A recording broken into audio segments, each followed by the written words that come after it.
Bienvenue dans Perf Insight. Aujourd'hui, avec Christophe, nous allons aborder un sujet de fond, puisque nous sommes un mois après les fêtes de fin d'année. Et vous n'êtes pas sans ignorer qu'en général, en fin d'année, on a tendance à faire un bilan et à prendre des décisions sur ce que l'on veut changer, sur les choses différentes que l'on veut pour l'année d'après. Donc tout ça, on l'appelle les bonnes résolutions pour le commun des mortels, les objectifs pour les entrepreneurs, les dirigeants et les sportifs. Mais concrètement, un mois après, qu'est-ce que ça donne? Est-ce que vous avez réussi à mettre en place de nouvelles habitudes? Est-ce que vous avez réussi à transformer cette décision en quelque chose de positif où vous commencez à voir des changements? Ou est-ce que vous êtes comme 55% des Français, c'est-à-dire à y croire à fond quand vous vous lancez dans votre nouvel objectif ou dans votre résolution, mais finalement, vous n'êtes que 12% d'entre eux à y arriver?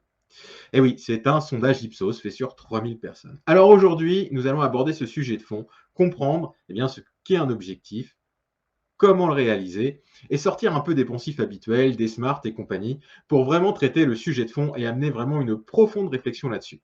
Allez, c'est parti. Si j'en crois une étude Ipsos, a priori, seulement 55% d'entre vous croyaient dur comme fer qu'ils allaient réussir et seulement 12% y sont arrivés. Alors Christophe, qu'est-ce que tu penses de tout ça? C'est bien, du coup, on ne se sent pas isolé. Et, euh, et en fait, comme je, je passe mon temps en fait sur le pourquoi des choses, Hmm. euh, là, c'est quand même super intéressant de dire pourquoi on n'y arrive pas. Et, euh, et là, ça va être intéressant de voir les autres slides parce qu'il y a certainement pas mal de raisons derrière et le but, c'est d'apporter quelques solutions à tout cela. Donc, on Ouais. continue. Ce qui serait peut-être pas mal déjà, c'est de commencer par parler du problème en lui-même, c'est-à-dire l'objectif de base et la définition de cet objectif. Parce qu'un objectif, c'est beaucoup de choses en fait. C'est pas seulement quelque chose qu'on couche sur une feuille de papier et on se dit maintenant c'est parti, il faut que je le fasse. Ça, c'est tout un processus. Et on va essayer de vous expliquer tous les deux de quelle manière on peut faire pour sortir un petit peu des poncifs habituels qu'on peut trouver sur n'importe quel site internet ou dans le coaching, qui va être le fameux SMART, pour pouvoir aller un peu plus profondément sur quel est l'impact d'un objectif, comment est-ce qu'on crée un objectif. Et on va voir ça tout de suite. Alors déjà, quand on veut avoir un objectif, c'est que ça part d'une motivation. Et ça, mine de rien, c'est le fond du fond, en fait, d'un objectif. Donc,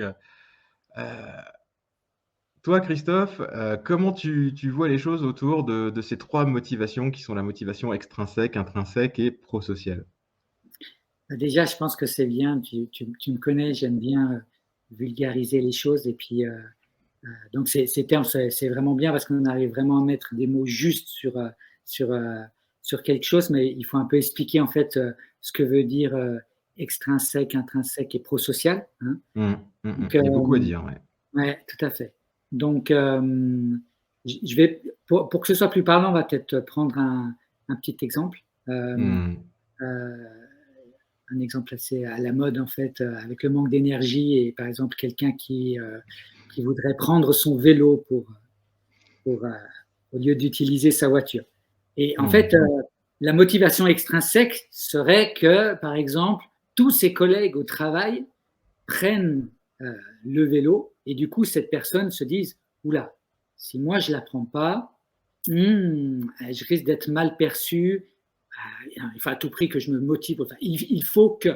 Donc là, c'est Ouais. vraiment une motivation extrinsèque parce que la motivation intrinsèque est complètement différente. C'est que la personne dit, bon, ben voilà, vu le coût de l'essence aujourd'hui, la dernière fois que j'ai fait le plein, ça fait mal, donc le vélo, c'est bien. Et en plus, le vélo, pour ma santé, une demi-heure de Hmm. vélo, ça va me faire du bien. Donc ça vient vraiment de soi-même. On voit la valeur ajoutée de cette Ouais, motivation. ça va me faire du bien, ouais. Hmm. Et voilà, c'est l'intrinsèque.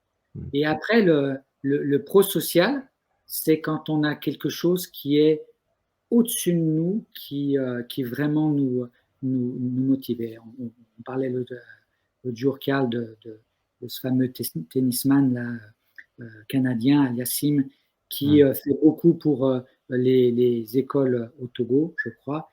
Et donc justement, en fait, il s'estime chanceux à travers son sport et il veut aussi partager avec d'autres. Et quelque part, ça peut lui donner un surplus de motivation puisque chaque point permet de rapporter de l'argent aux écoles du Togo. Donc, quelque part, ça lui apporte ce plus. Donc, c'est un autre type de motivation. Donc, voilà. Mais ouais, comment je perçois ça, en fait, c'est que ces 3 types de motivation, elles sont un peu par ordre croissant d'intérêt lorsque l'on met en place un objectif. C'est-à-dire qu'elles sont génératrices d'énergie, mais pas forcément sur du long terme, et ça, on va le voir. Par exemple, l'extrinsèque, souvent, c'est une motivation court terme. L'intrinsèque, ça peut être motivation à moyen terme et prosocial à long terme. Puisque, par exemple, l'extrinsèque, moi, je la trouve souvent avec les entrepreneurs que j'accompagne, c'est je veux plus de liberté maintenant dans mon travail parce que j'ai changé, je suis plus salarié, maintenant je suis entrepreneur. Je veux plus d'argent, je veux ceci, je veux. En fait, on est motivé par des choses qui viennent de l'extérieur parce qu'on met notre sécurité à l'extérieur de nous. C'est parce que, du coup, j'ai cette entreprise que je suis en sécurité, que je vais avoir ma liberté, que je vais avoir plus d'argent, que je vais avoir ceci, que je vais avoir cela. En fait, la sécurité est mise à l'extérieur. Donc, si ça commence à vaciller, on se sent très vite en insécurité et on perd très vite cette motivation-là. Et c'est aussi une motivation qui va s'user très rapidement.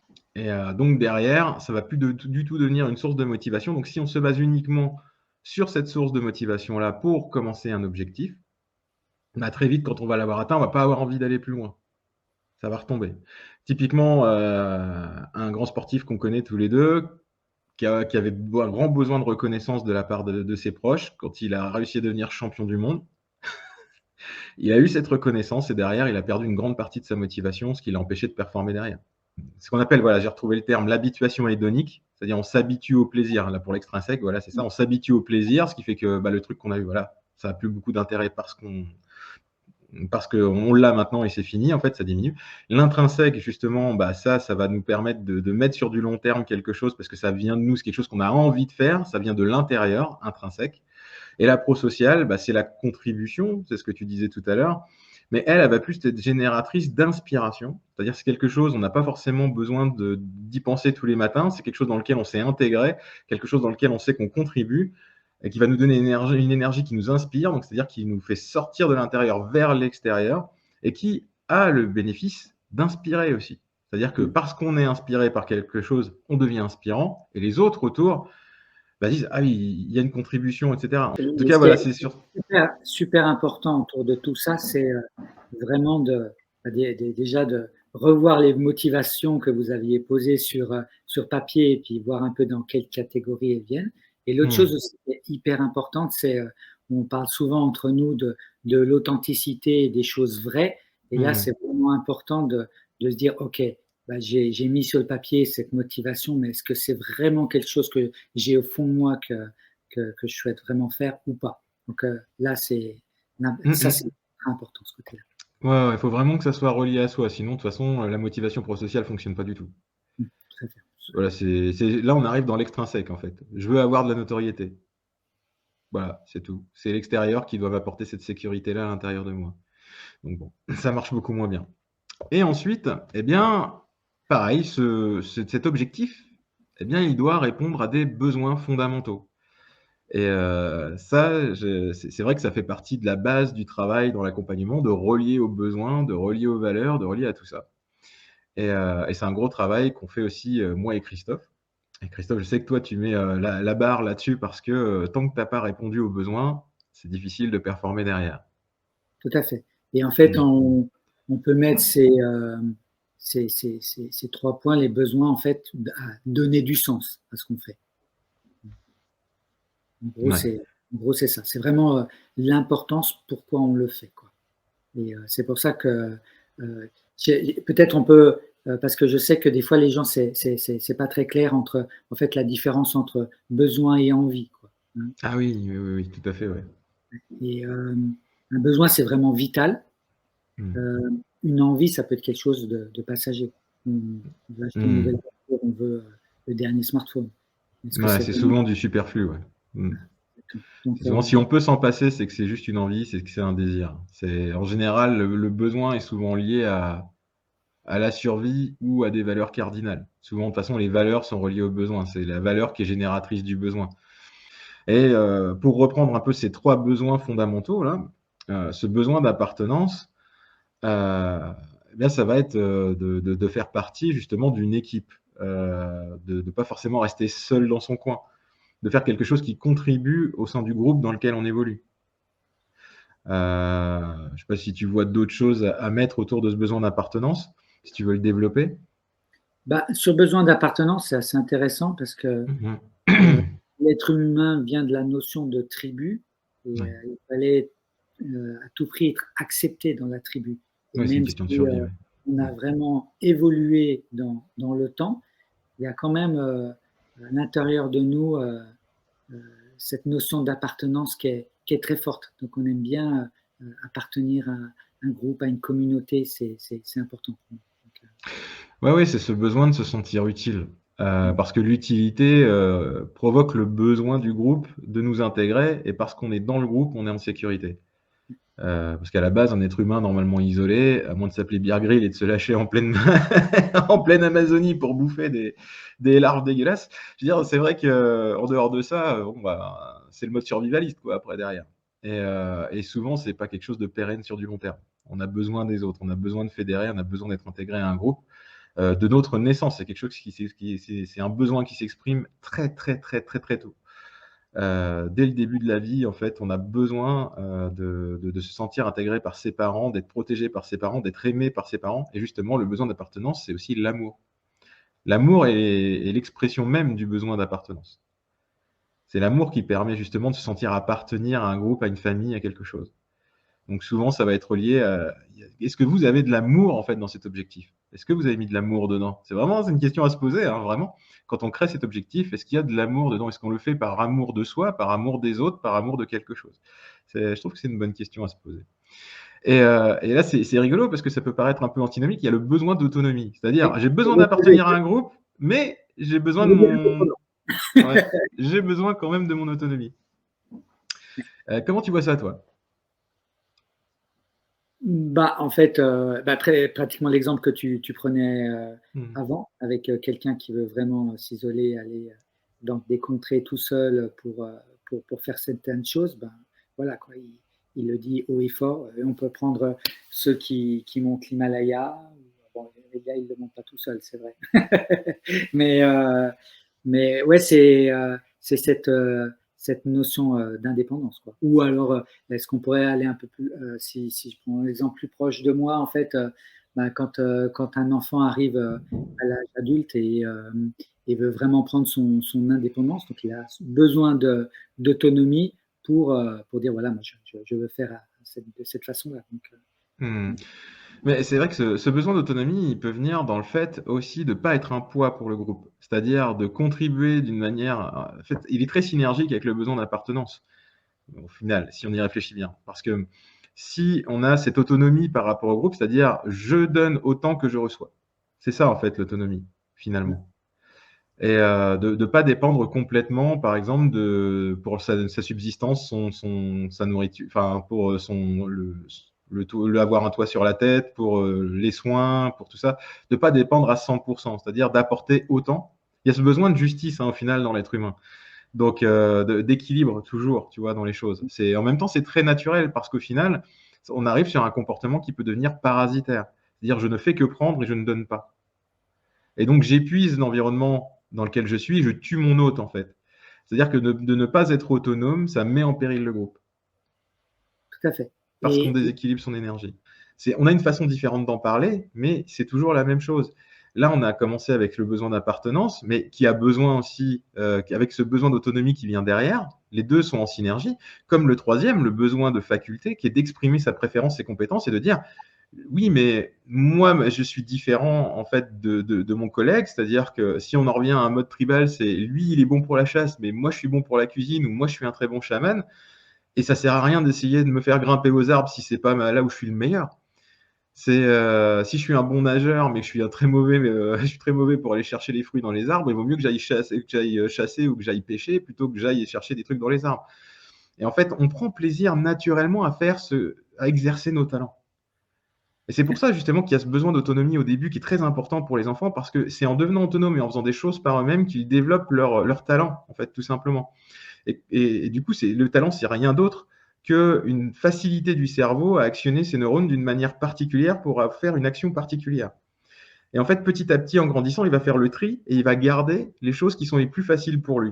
Et c'est ce qu'on avait appelé des talents. Après, on peut en développer d'autres au fur et à mesure, mais c'est plus difficile. Mais c'est vrai que la plupart de nos talents et de nos préférences se créent dès notre plus jeune âge et vont se renforcer si on travaille dessus. Si on travaille dessus. D'où la phrase qui dit toujours qu'il est préférable de faire 1000 fois la même chose que 1000 choses différentes, en fait. Ah oui, oui, c'est Bruce Lee, ouais. Oui, oui, je vois. Oui, je me méfie plus de quelqu'un qui a fait 10 000 fois le même coup de pied que quelqu'un qui a fait une fois 10 000 coups de pied différents, quoi. Oui, oui, c'était un truc comme ça. Enfin, je me la ramène, mais je l'ai pas par cœur non plus. mais c'est vrai. Et puis, ce besoin de faculté, moi, je sais que Ouais, ouais. avec mes athlètes, c'est vraiment quelque chose que je renforce tout le temps. C'est vraiment chacun est unique. Et ça, Ah oui, bah, c'est bien sûr. ultra important. Et on ne regarde pas ce qui marche. En fait, j'ai vu des cas où, du reste, c'est super plaisant en tant que coach, parce qu'une méthode qui va super bien marcher pour on va dire, 10 athlètes, Mmh. et pour le 11e, bah, elle passe pas, quoi. OK, bah, OK, on creuse, quoi. Qu'est-ce qui se passe? Ouais, mais c'est là que ça nous oblige à être créatifs. Et combien de fois, je sais pas si ça t'est déjà arrivé, mais combien de fois ça m'est arrivé, moi, de bricoler dans ma tête une méthode sur le pouce en utilisant, alors si je mets ça et ça et ça et ça et ça, bon, je vais essayer ça va peut-être fonctionner avec lui dans la situation dans laquelle il est. Et là, d'un coup, ça fait un truc super. Et après, je le perds complètement. Je me dis, merde, non, j'ai fait. Et en fait, ça fonctionne parce que à force d'utiliser, bah, c'est ça, c'est le fameux truc des talents. C'est-à-dire que souvent, on se dirige vers le coaching parce qu'on a un talent dans l'approche humaine, dans la compréhension de l'être humain. Et donc, du coup, on voit à peu près comment ça fonctionne. Donc, ça percute très vite à l'intérieur de notre tête et on fait des choses naturellement. Ce qui vient que on maîtrise tellement ça, en fait, au fond de nous qu'on n'y pense pas forcément. Et au final, bah, on le perd après parce que, merde, comment j'ai fait? C'est pas... J'aimerais bien le retrouver, mais au final, c'est pas possible. Alors que franchement, moi, tu me dirais, va construire une maison. Alors, ça, ok, d'accord, mais en maçonnerie, je suis une bûche, hein, je suis un parpaing. Ça ne veut pas dire que je ne peux pas apprendre et que je ne peux pas le développer au bout d'un moment, mais je veux dire, je n'ai pas de facilité à le faire. C'est clair. Donc c'est vrai que quand on va créer son objectif, il est important en fait de définir à quel besoin fondamental va répondre cet objectif et de relier ces différents besoins et même d'intégrer l'ensemble de ces besoins. C'est-à-dire de quelle manière en fait je vais contribuer au groupe, de quelle manière je vais pouvoir exprimer mes talents dans cette activité, dans ce truc-là, qu'est-ce que j'ai envie de développer, euh, et de quelle manière je vais être autonome aussi dedans. Par exemple, moi je le vois régulièrement parce qu'on en discute par rapport à tes athlètes ou par rapport à plein de choses comme ça, par rapport aux gens qu'on accompagne, c'est ce besoin d'autonomie, c'est de ne pas dépendre complètement de son coach. Que ce soit dans le sport ou que ce soit moi dans l'entreprise ou dans la santé, etc. Enfin, quand j'aborde les gens avec lesquels je travaille, l'objectif, c'est pas qu'ils dépendent de nous, c'est qu'on leur donne les connaissances et qu'on leur permette aussi d'expérimenter des choses qui leur permettent d'être autonomes et de faire les choses par eux-mêmes sans forcément avoir besoin de nous en permanence. Parce que là, sinon, on crée une relation de dépendance. Et ça, c'est pas OK.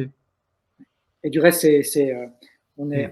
on est coach, hein, on n'est pas consultant. Et donc, le but n'est pas de donner la solution à la personne, mais de questionner la personne afin que la personne par elle-même euh, trouve la réponse ou des clés, en tout cas. Mm. Et en fait, on a tous eu en tant que coach des fois ce sentiment, c'est-à-dire qu'on est humain avant tout, donc on aime bien arriver, puis discuter avec la personne, puis proposer des choses et tout ça, et voilà, intéressant. Et puis il y a des fois, moi j'ai souvenir d'un coaching comme ça avec une personne anglaise. Et je ne sais pas pourquoi ce matin-là, pas très réveillé, mes mots en anglais mettaient un peu plus de temps à arriver. Bref, j'ai laissé beaucoup plus de place à la personne. Et en fait, c'était très marrant dans ma tête en disant, mais truc de merde, pour parler poliment, je fais ce matin. Et en fait, au bout du compte, la personne me dit, c'est génial. À commencer ce matin, c'était totalement flou. À discuter, c'est très clair maintenant, je vais aller là et là. Et ce jour-là, ça avait été mes débuts en coaching et pour vraiment dire, ah oui, quelle est l'importance de laisser la place parce qu'en fait, il faut d'un seul coup dire à la personne, OK, va chercher au fond de toi, prends le temps d'aller chercher, mais les clés, c'est toi qui les as et moi, je suis juste là pour t'accompagner. Ouais. Mais c'est vrai, on aurait pu le mettre en besoin 3.5 celui-là. C'est le besoin de faire le non, mais c'est le besoin de faire le silence. De laisser le silence parce que c'est l'endroit en fait où, le cerveau peut commencer à exprimer quelque chose. Et combien de fois, combien de fois moi j'ai eu des idées en conduisant, sous la douche, aux toilettes. Non mais c'est con, ou on allait en courir, hein, tout simplement, dans le silence ou n'importe quoi. C'est d'un coup, il y a un truc, ça Oui. percute. On a l'impression que ça fait comme un Rubik's Cube où tu as toutes les faces qui se mettent bien d'un seul coup, tu sais, et là, c'est l'épiphanie, quoi. Pouf, ça arrive, ah ouais, c'est vrai, je peux faire ça. Et toc, derrière, ça enchaîne. Et ces moments de silence, ils sont hyper importants dans l'accompagnement humain parce que c'est inconfortable le silence. Et ça va demander au cerveau de creuser d'un coup en disant il va falloir que je trouve quelque chose à mettre dans ce silence-là. Et souvent, quand on a posé une question avant, il va se sentir un peu pris en otage, dire merde, faut que je réponde à la question quand même. Mais c'est vrai que ça pourrait être, là Ouais. encore une fois, sur le côté éducation, mais Mm. euh, on voit aujourd'hui, avant, les enfants étaient quand même beaucoup plus autonomes et faisaient des jeux par eux-mêmes. Et Ouais. en fait, maintenant, je vois beaucoup de familles où il y a deux activités sportives, une activité encore musique. Et en fait, les enfants n'ont jamais une minute à eux pour être justement dans le silence, dans de la créativité à faire les choses. Et ça va être intéressant de voir ce qui va se passer dans le futur, mais je pense que c'est pas forcément la bonne approche. Bah écoute, bon, on digresse un petit peu, Oui, on digresse un petit peu, mais en fait, par rapport à ça, c'est hyper important en fait ce que tu es en train de dire, parce qu'en fait, on a besoin de se protéger de l'incertitude. Souvent, en fait, l'être humain a peur de l'incertitude. C'est pour ça qu'on met de côté. C'est pour ça qu'on évite d'aller vers des choses qui nous font peur ou qui nous mettent en insécurité ou qui sont inconfortables pour nous. Instinctivement, on n'aime pas se mettre dans cette incertitude. Mais qu'est-ce qui nous permet de combattre l'incertitude? La créativité. C'est-à-dire que c'est notre créativité qui va créer de la certitude dans l'incertitude. Parce qu'on sait qu'on peut créer quelque chose et remettre de la sécurité, remettre quelque chose qui nous permet de donner un peu de contrôle dans cet univers de chaos qui est autour de nous. Et de se dire, voilà, parce que je vais me lancer sur ce chemin-là, je vais créer ce chemin-là, je vais créer cette chose-là, je vais me devenir sportif, je vais aller dans ce sens-là, je vais devenir un champion, etc., etc. En fait, on va créer de l'incertitude, de la certitude, pardon, par notre entraînement, par ce qu'on va faire, etc. Donc, en fait, de mettre un maximum d'activité à des enfants ou à des gens, de créer du bruit autour de soi en permanence, de laisser une télé allumée en permanence, de laisser son téléphone hors mode, enfin en mode normal, pas le mettre en mode avion en permanence autour de soi, même quand on travaille, d'avoir une boîte mail qui tilte toutes les 5 minutes, des notifications tout le temps, etc., etc., etc. C'est excusez-moi, c'est un putain d'enfer pour votre système nerveux et votre cerveau. Vous êtes foutu capable, comme dirait mon beau-père, de vous contrôler, de penser, de faire quoi que ce soit, parce que votre cerveau n'a plus l'espace mental pour arriver à faire ce qu'il fait de mieux, c'est-à-dire réfléchir, penser, trouver des solutions. C'est pas possible.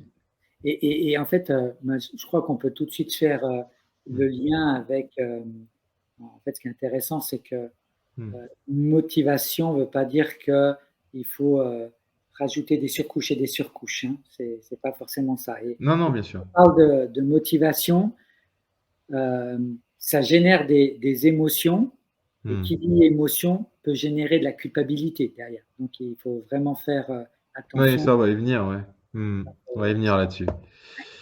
Ok, Et, ça ben nous y voilà. La culpabilité et la honte. Donc, la culpabilité et la honte, ça, c'est directement, ça vient directement des injonctions extérieures que l'on se met dans la tête. Avec le je dois faire ce truc-là. Il faut que je fasse ça pour maigrir. Il faut que je fasse ça pour améliorer mon temps. Il faut que je cours vite pour ceci. Il faut que je sois dans la performance en permanence. Je n'ai pas le droit de ralentir. Il faut que ça soit difficile pour gagner de l'argent. Il faut que, je dois. Et ça, c'est un truc, franchement, tu me connais bien parce que tu m'entraînes aussi. Ça, tu sais bien, c'est un truc avec lequel on se bat en permanence. Ouais. Comment tu le vis, toi? Moi, j'essaie toujours de revenir en fait à mes propres valeurs et voir ce qui est important réellement pour se sortir de il faut. Bah ouais, parce que c'est il faut, je dois, en fait, c'est des choses qu'on a captées de l'extérieur qui sont souvent des modèles de réussite ou l'expression de peur de notre entourage. Souvent. Et, euh, et donc, on va intégrer ça en se disant, bah ouais, mais si je veux avoir la reconnaissance de mon père, par exemple, il faut que je devienne un champion de triathlon. Alors que ça se trouve, c'est pas du tout ton aspiration à la base. Mais du coup, tu vas t'ancrer là-dedans. Ou alors, il faut que je m'entraîne. Typiquement, je veux devenir pro, donc il faut que je m'entraîne 30 heures par semaine. Et c'est peut-être pas non plus ce dont tu as vraiment besoin. Il y a des moments de récupération, il y a des moments où tu ralentis, il y a d'autres choses à faire que d'être tout le temps sur son vélo en train de courir, etc. Dans l'entreprise, c'est pareil. Il faut que je travaille 50 ou 80 heures par semaine pour faire ce truc-là. Il faut que je fasse tout moi-même. Ça doit être parfait du premier coup, sinon ça va pas plaire à mes clients, sinon je vais perdre de l'argent. Il faut que. Et c'est vrai que c'est quelque chose qui revient en permanence, dans lequel on s'enferme énormément. Et ça va nous transformer en espèce de balancier entre il faut, je dois, donc qui vont provoquer de la honte et de la culpabilité si on n'y arrive pas. Et donc là, ce qui va se passer, c'est qu'on va avoir un espèce de sursaut d'orgueil parce qu'on a honte de nous, on est dans la culpabilité, donc il y a besoin qu'on restaure cette estime de nous-mêmes à ce moment-là. On se dit non, je vaux plus que ça, je ne suis pas que ça, et on va essayer de repartir dans l'autre. Et moi, c'est un truc que je vois régulièrement, c'est ça qui est dingue, c'est souvent chez des gens qui sont dans le bien-être en plus, qui vont, par exemple, donner, se sacrifier, parce faut aider tout le monde, il faut faire ceci, il faut faire cela, il faut être tout le temps au petit soin de tout le monde. Et quand ils ont tilté sur ouais, j'en ai marre, je culpabilise parce que en gros, je gagne pas assez d'argent, parce qu'on se fiche de moi, parce qu'on vient pas au rendez-vous, etc. Boum, le balancier, il repart dans l'autre sens vers l'estime de soi. Et là, on va devenir égoïste. Et là, on va dire, ils vont devenir colère après leurs clients. Alors qu'au final, c'est leur propre comportement qui a provoqué ça. Hein. Donc, ils vont être dans la colère, ils vont plus supporter certaines phrases de leurs clients, ils vont refuser certains parce que non, je les connais, je sais comment ça va finir, on fait des généralités, des machins, etc. En fait, on va s'enfermer dans ce balancier-là. Et comme on va aller trop loin en fait dans sa compensation, eh bien, on va retomber après dans la honte, dans la culpabilité. Ah ouais, mais j'étais trop dur, j'ai fait ceci, j'ai fait cela, je suis pas assez bien, j'ai un truc. Et après, hop, on repart. Et tu vois, c'est cette espèce de balancier continuel entre la culpabilité et finalement une espèce d'égoïsme, de colère, etc., pour essayer de restaurer son estime de soi. Mais en fait, on va toujours être dans ce balancier-là, en permanence, entre les deux. Alors qu'au final, il y a besoin de savoir, mais de quoi j'ai fondamentalement besoin? Et on en arrive à ce que tu disais tout à l'heure, c'est l'authenticité. C'est l'authenticité qui va remettre de l'équilibre. C'est-à-dire que, ok, normalement, on me dit, je dois faire ça, il faut que je fasse ça, etc. C'est à l'extérieur de moi. Mais moi, à l'intérieur, est-ce que j'aime ce que je fais? De la manière dont je le fais? Est-ce que ça correspond à mes valeurs? Est-ce que c'est ok? Est-ce que c'est ceci? Est-ce que c'est cela? Ok. Quel est le vrai besoin derrière l'objectif que je me suis fixé?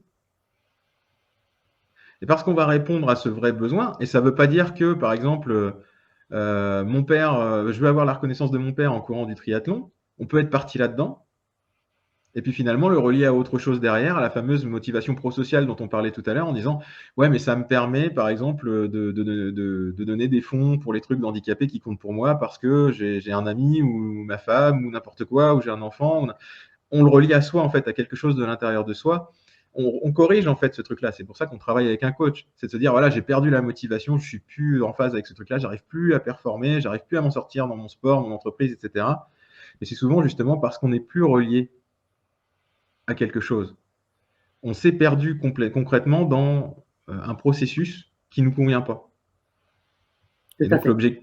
Et du reste, pour rebondir sur ça, souvent, quand c'est assez marrant hein, comment réagissent les gens quand on coach. Alors, ils ont une liste énorme de ce qu'ils ne veulent pas faire. Mais quand on leur demande ce qu'ils veulent faire, ils savent pas. Ils savent pas. Et ça, mais franchement, il ne faut pas jeter la pierre parce que souvent, ça peut être pareil pour nous. Hein. Mais, oui, je m'inclus totalement dedans. Mais ça, ça montre à quel point on a beaucoup d'injonctions externes au Ouais. lieu de vraiment vouloir nourrir ses besoins. Parce que si on était vraiment sur ce côté bien centré sur soi et savoir exactement ce dont on a besoin, on devrait répondre clac, comme ça. Tu vois. Mais Et, ce que j'ai envie de dire là par rapport à ça, c'est que c'est un entraînement aussi. Parce que c'est une perte de sécurité interne quand on rentre dans ces schémas-là. mhm. C'est qu'on a besoin de trouver notre sécurité dans quelque chose qu'on nous donne à l'extérieur. C'est-à-dire que c'est pas encore ancré à l'intérieur de nous. Et ça veut pas dire que c'est parfait, hein. Même nous, alors qu'on dit, souvent on va nous dire: «Ouais, mais tu coach, tu dois être parfait, quoi». Non.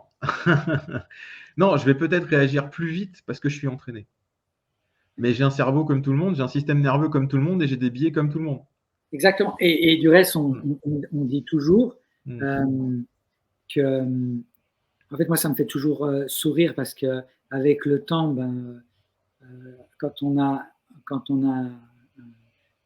une personne qu'on coach, euh, Mmh. on ressent rapidement les choses et on Mmh. accompagne cette personne, mais on voit où va être le problème, où ça va aller.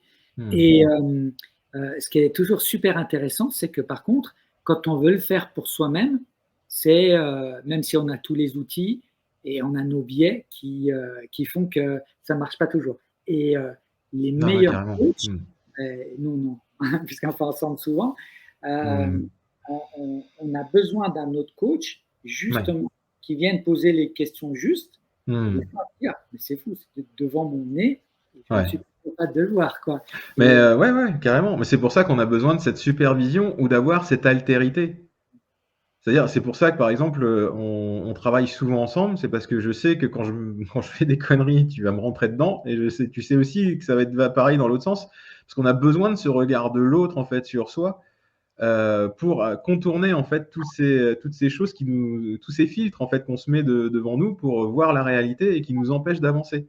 Souvent, ces filtres négatifs, ces injonctions, ces choses comme ça qu'on a intégrées, et qui nous empêche de voir la réalité qu'on est en train de créer par nos habitudes, en fait, tout simplement. Parce qu'une habitude, c'est aussi simple, c'est tout simple, hein. C'est qu'on la voit même plus tellement on l'a fait.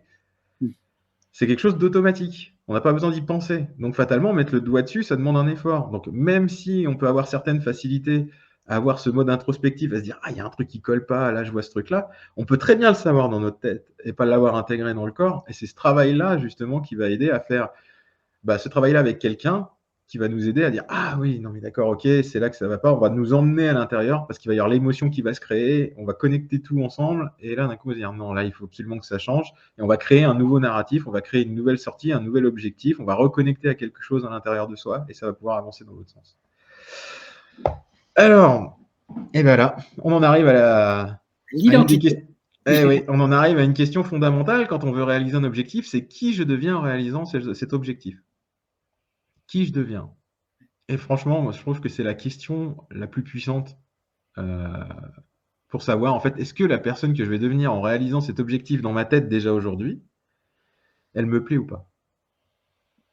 Est-ce que j'aime ce que je vais devenir? Et il y a quelque chose de vraiment très, très, très puissant là-dessus. Mmh. Plus on se met dans cette nouvelle personne rapidement, Mmh. plus on arrive rapidement au résultat.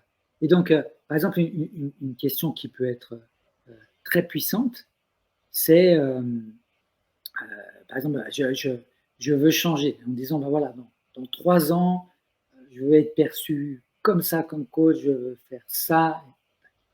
Et d'un seul coup, je me trouve face à un dilemme, je dois répondre à un problème. Et ben, j'en rajoute une petite couche supplémentaire en disant, tiens, ben, comment le nouveau Christophe y répondrait? Et ça Mmh. permet de mettre juste cette petite couche pour se projeter déjà sur l'avant. Et plus vite on le fait, plus vite on y arrive. Ouais. C'est vraiment, intéressant de voir qu'en fait, heu, par exemple, le fait de se dire: «Je vais m'entraîner pour telle épreuve, je vais faire une formation pour devenir ça, pour devenir, je vais devenir». Mmh. C'est-à-dire que dans notre tête, on a déjà quelque part l'image de la personne qu'on doit s'autoriser à être pour obtenir les résultats qu'on désire. Parce que la personne qu'on est aujourd'hui avec nos habitudes, nos conditionnements et cetera, dont on parle depuis le début, génère les résultats qu'on a dans notre vie aujourd'hui, qui nous conviennent pour certains et qui ne nous conviennent pas pour d'autres. Donc si c'est comme Einstein, si vous voulez un résultat différent, faites quelque chose de différent. Et c'est ça qui rend la chose hyper passionnante, et de se dire, quand je serai cette personne-là, je ferai attention à ça. Qu'est-ce que fait cette personne dans son quotidien, en fait? Comment est-ce qu'elle pense? C'est le fameux modèle potentiel, hein, au final. C'est à quoi elle pense, comment elle réagit, comment elle interagit avec les autres, etc., etc. De faire un peu cette liste-là, se dire, voilà, qu'est-ce que je peux intégrer dans mon quotidien, juste un petit bout de ce truc-là, et puis voir si je suis capable de l'intégrer, et ainsi de suite, et ainsi de suite, et ainsi de suite. Ça, c'est un travail qu'on fait aussi pas mal avec les gens qu'on accompagne. Et là, chose hyper importante à prendre en compte, l'impact sur les domaines de vie et le prix à payer. Alors, mon cher Christophe, je te laisse la parole. C'est vaste dossier. Ah oui, Parce oui, que là, tout à fait. Et, alors en fait, alors moi je suis très très mal placé pour dire ça parce que j'ai souvent de la peine, mais bon, il y a souvent cette phrase, et je crois que c'est toi qui me la rappelle souvent aussi, c'est quand je dis oui à quelque chose, à quoi je dis non. Hein. c'est plus à quelqu'un habituellement. Mais ouais, d'accord, je vois, oui, oui. Et, Mais oui. et c'est vrai qu'il faut vraiment arriver à travailler. Alors, déjà, ben, il faut un peu. Je pense que pour les domaines de vie, c'est clair pour tout le monde. Hein. Il y a le domaine privé, il y a le domaine professionnel, il y a le domaine social. Tu en rajouterais encore? Ouais, il en manque un. Mais, L'épanouissement, la santé, l'argent. ouais. Il y en a plein. Hein. Ouais, il y en a plein. Bon, après, moi, j'aime bien rester sur le côté, sur ce côté-là, en fait. Pas trop en mettre pour pas perdre les gens. Ouais, Mais ouais, sinon ça va loin. et en plus, en fait, il faut bien se dire que c'est toujours bien. Donc, ça, en général, ça se fait un peu en fin d'année, quand on fait un peu son petit bilan de ce qui a été, de ce qui n'a pas été, et de se dire, tiens, ben, l'année prochaine, je travaillerai plutôt sur telle ou telle chose. On ne peut pas travailler sur tous ces domaines de vie en même temps. Il faut dire, OK, lequel est le plus important, j'y mets de l'importance et je travaille plutôt sur celui-là. Mais, oui, là, il faut vraiment que ces motivations soient reliées à ça. Alors, typiquement, moi, j'entraîne beaucoup de triathlètes et c'est vraiment, pour moi, un mantra. En fait, il faut trouver l'équilibre, justement, entre sa passion, qui est le triathlon, et puis la famille et le travail. Et, euh, et très souvent, en fait, il y a un déséquilibre là-dessus. Ou est-ce que ça serait pas de trouver le bon déséquilibre? Oui, oui, on peut jouer un peu. Parce Un peu. que c'est ça que je trouve un peu contradictoire, c'est que c'est rigolo parce que ça soit les sportifs, que ce soit des entrepreneurs ou n'importe quoi, quand on a un objectif vraiment important, ça va nous demander d'investir du temps, de l'énergie et de l'argent. Et pour progresser dedans, on va être obligé de créer un déséquilibre. C'est évident. Sinon, on ne va pas pouvoir avancer. Si on met tout à l'équilibre, il n'y a rien qui avance. C'est le principe d'égalité. Hein. Il n'y a rien qui dépasse. Tu vois. Exactement. Et puis après, ben, alors là, on pourrait vraiment rebondir sur mon ami que je salue du reste, Pierre Dufraisse, sur le principe de l'hormèse, quoi. Oui, c'est ça, exactement, exactement. C'est cette notion de déséquilibre. Après, en fait, on laisse reposer une sorte de surcompensation, c'est la même chose qu'au sport, et on ressort, on est plus fort, quoi. Ouais, c'est ça. Vraiment Mais, mais c'est vrai que ce prix à payer, c'est souvent un frein. Parce qu'on va se dire, par exemple, en m'engageant vers l'entreprise, par exemple, ça me demandait énormément de temps. Mais est-ce que je vais avoir de l'argent ou pas derrière? Donc j'ai peur que le prix à payer, c'est que j'ai pas les revenus suffisants. Ça, c'est un facteur bloquant que je vois souvent. C'est la relation à l'argent, typiquement. Qui va être un facteur bloquant dans le prix à payer. C'est rigolo d'en parler comme ça d'ailleurs. En fait, de passer vers l'entrepreneuriat. Ou même devenir sportif pro, hein, parce que je pense que la notion financière, elle est quand même hyper importante. La peur est vachement là au niveau de la pérennité financière. Il y a aussi l'image qu'on va renvoyer au groupe. Je vais devenir entrepreneur, donc je vais être le salaud de patron. Alors, comment je le vis? Le prix à payer. Hein. Alors, il y a plein de choses à déconstruire autour de ça. En fait, le prix à payer, c'est souvent un ensemble de croyances qu'on va avoir à l'égard en fait, de ce qu'on va faire, et des fois qui sont inconscientes. On n'a même pas le doigt dessus. Hein. C'est quelque chose qui est tellement intégré depuis qu'on est enfant, avec des discours, des choses comme ça, que c'est quelque chose qu'on n'a pas mis en avant, sur lequel on n'a pas travaillé.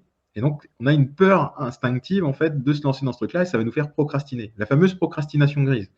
Et on va commencer à faire plein de trucs pour bouger dans tous les sens, mais pas la chose nécessaire pour avancer dans le bon sens. Mais en fait, quand il y a des difficultés, quand il y a beaucoup de friction, quand ça avance pas comme il faudrait, la plupart du temps, c'est qu'il y a quelque chose qui n'est pas OK sur le prix à payer. Ça, c'est un truc de base. Parce que le prix à payer, en fait, va se payer sur les autres domaines de vie. Et ça va nous bloquer. Parce qu'on ne veut pas le faire payer à nos enfants, parce qu'on a peur que ça mette en péril notre couple, parce qu'on a peur de gagner trop d'argent. C'est sérieux, je vois le cas aussi. On a peur de gagner beaucoup d'argent, comme on a peur d'en manquer. Parce qu'on a peur de ne plus avoir de temps pour ci, de ça, parce que voilà, parce que d'un coup, la passion qu'on aimait faire une fois toutes les semaines, et ben, on s'autorise plus à la faire. J'ai eu un entrepreneur comme ça une fois qui adorait le golf et ça lui libérait l'esprit. Et parce qu'il s'est mis en tête de passer son entreprise d'un CA de 1 million à 10 millions, en fait, il s'est mis à travailler comme un fou furieux, à s'épuiser dedans. Je dis, mais tu continues à faire du golf? Et il me fait, bah non, j'ai plus le temps. Je dis, mais comment tu te sentirais si tu t'autorisais à faire du golf régulièrement? Il dit, bah, je me sentirais mieux. Et ça serait comment quand tu vas au travail? Ah, bah, je serais plus efficace. Et là, il m'a regardé, l'air navré, tu vois. En me disant, merde, enfin, voilà, c'est bête comme chou, hein. Mais c'est des espaces, en fait, de respiration que tu as besoin de mettre. Et donc, c'est ça, en fait, dans les prix à payer, c'est tout ça à travailler, de voir un peu dans l'esprit de la personne, en fait, qu'est-ce qu'elle imagine comme prix à payer pour accomplir ce qu'elle a à faire. Et des fois, souvent, c'est renoncer au plaisir, surtout dans le sport et dans le sport, ça arrive souvent. C'est-à-dire, bah ouais, la nourriture, ceci, cela, l'entraînement, donc j'ai plus le temps de me faire plaisir, j'ai plus le droit de me faire plaisir. Ouais, il faut. On revient dans les il faut, je dois. Et c'est ça qui va plomber tout. Le prix à payer vient des il faut, je dois, hein, souvent. T'as raison. Et donc, découper l'objectif en micro-objectifs réalisables. Parce qu'on ne gravit pas l'Everest du premier coup. Quand on vient de découper l'objectif en micro-objectifs réalisables, Ouais. Ce que je vois souvent, c'est que les gens arrivent à le faire. Quand on leur demande, ils le font. Par contre, c'est marrant parce que ça semble que c'est la partie la plus facile. Ils ne savent pas se féliciter quand ils passent une étape. Et en fait, ils sont toujours un cran plus loin. Ah oui, mais ça me manque ça. Ah oui, mais ça me manque encore ça. Ouais. Ils ne savent jamais s'arrêter pour dire, ouais, mais bon, j'ai déjà fait tout ça ou c'est ça. Bon. Et se féliciter. Alors bon, après, on peut venir un peu dans cette notion de gratitude. Alors, je me méfie un peu des fois avec la gratitude, comment elle est faite. Mais je trouve que pour les objectifs, c'est vraiment ultra important de mettre vraiment des petits milestones, enfin, non, en français on dit jalons, mais des petits jalons comme ça, et puis de dire, ok, ben ça je l'ai atteint, super, et ben je peux me féliciter. Et en fait, comme ça, c'est en plus un langage avec son propre corps, où le corps, il dit, ok, ben j'ai fait ces efforts, mais il est vachement content. Et ça, c'est ultra important à le faire. Quoi. Et tout le monde le fait. C'est vrai qu'on a cette ignorance naturelle en fait de notre propre fonctionnement qui fait qu'on ne se rend pas compte que notre inconscient dirige notre vie et que quand quelque chose lui paraît complètement improbable, il va te saboter littéralement. Si lui, il y croit pas, ça va pas se faire parce qu'il va se dire, il va avoir de la peur et il va se dire ah non là, je vais plus y perdre qu'y gagner en termes d'énergie, en termes de sécurité, en termes de ceci, en termes de cela, de m'engager là-dedans parce que l'objectif est beaucoup trop grand. Et l'intérêt justement de le découper, c'est de créer des petites victoires qui vont créer des décharges de dopamine dans le cerveau. La fameuse construire le mindset du champion, en fait, c'est comme ça que tu me l'avais présenté il y a un moment de ça. C'est-à-dire, voilà, on va commencer par courir des petites courses, par faire des choses faciles, pour que du coup on s'habitue à gagner, pour avoir envie de gagner et pour avoir justement cette motivation intrinsèque et cette inspiration à continuer à s'entraîner et à mettre la barre de plus en plus haute.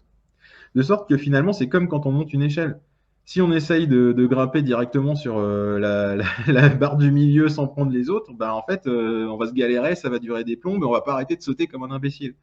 Alors que si on commence par monter les premières, bah finalement, c'est beaucoup plus simple. C'est une image très basique, mais je pense que ça exprime bien en fait ce côté micro-objectif réalisable. Parce que ces petites victoires vont créer l'état d'esprit nécessaire à continuer.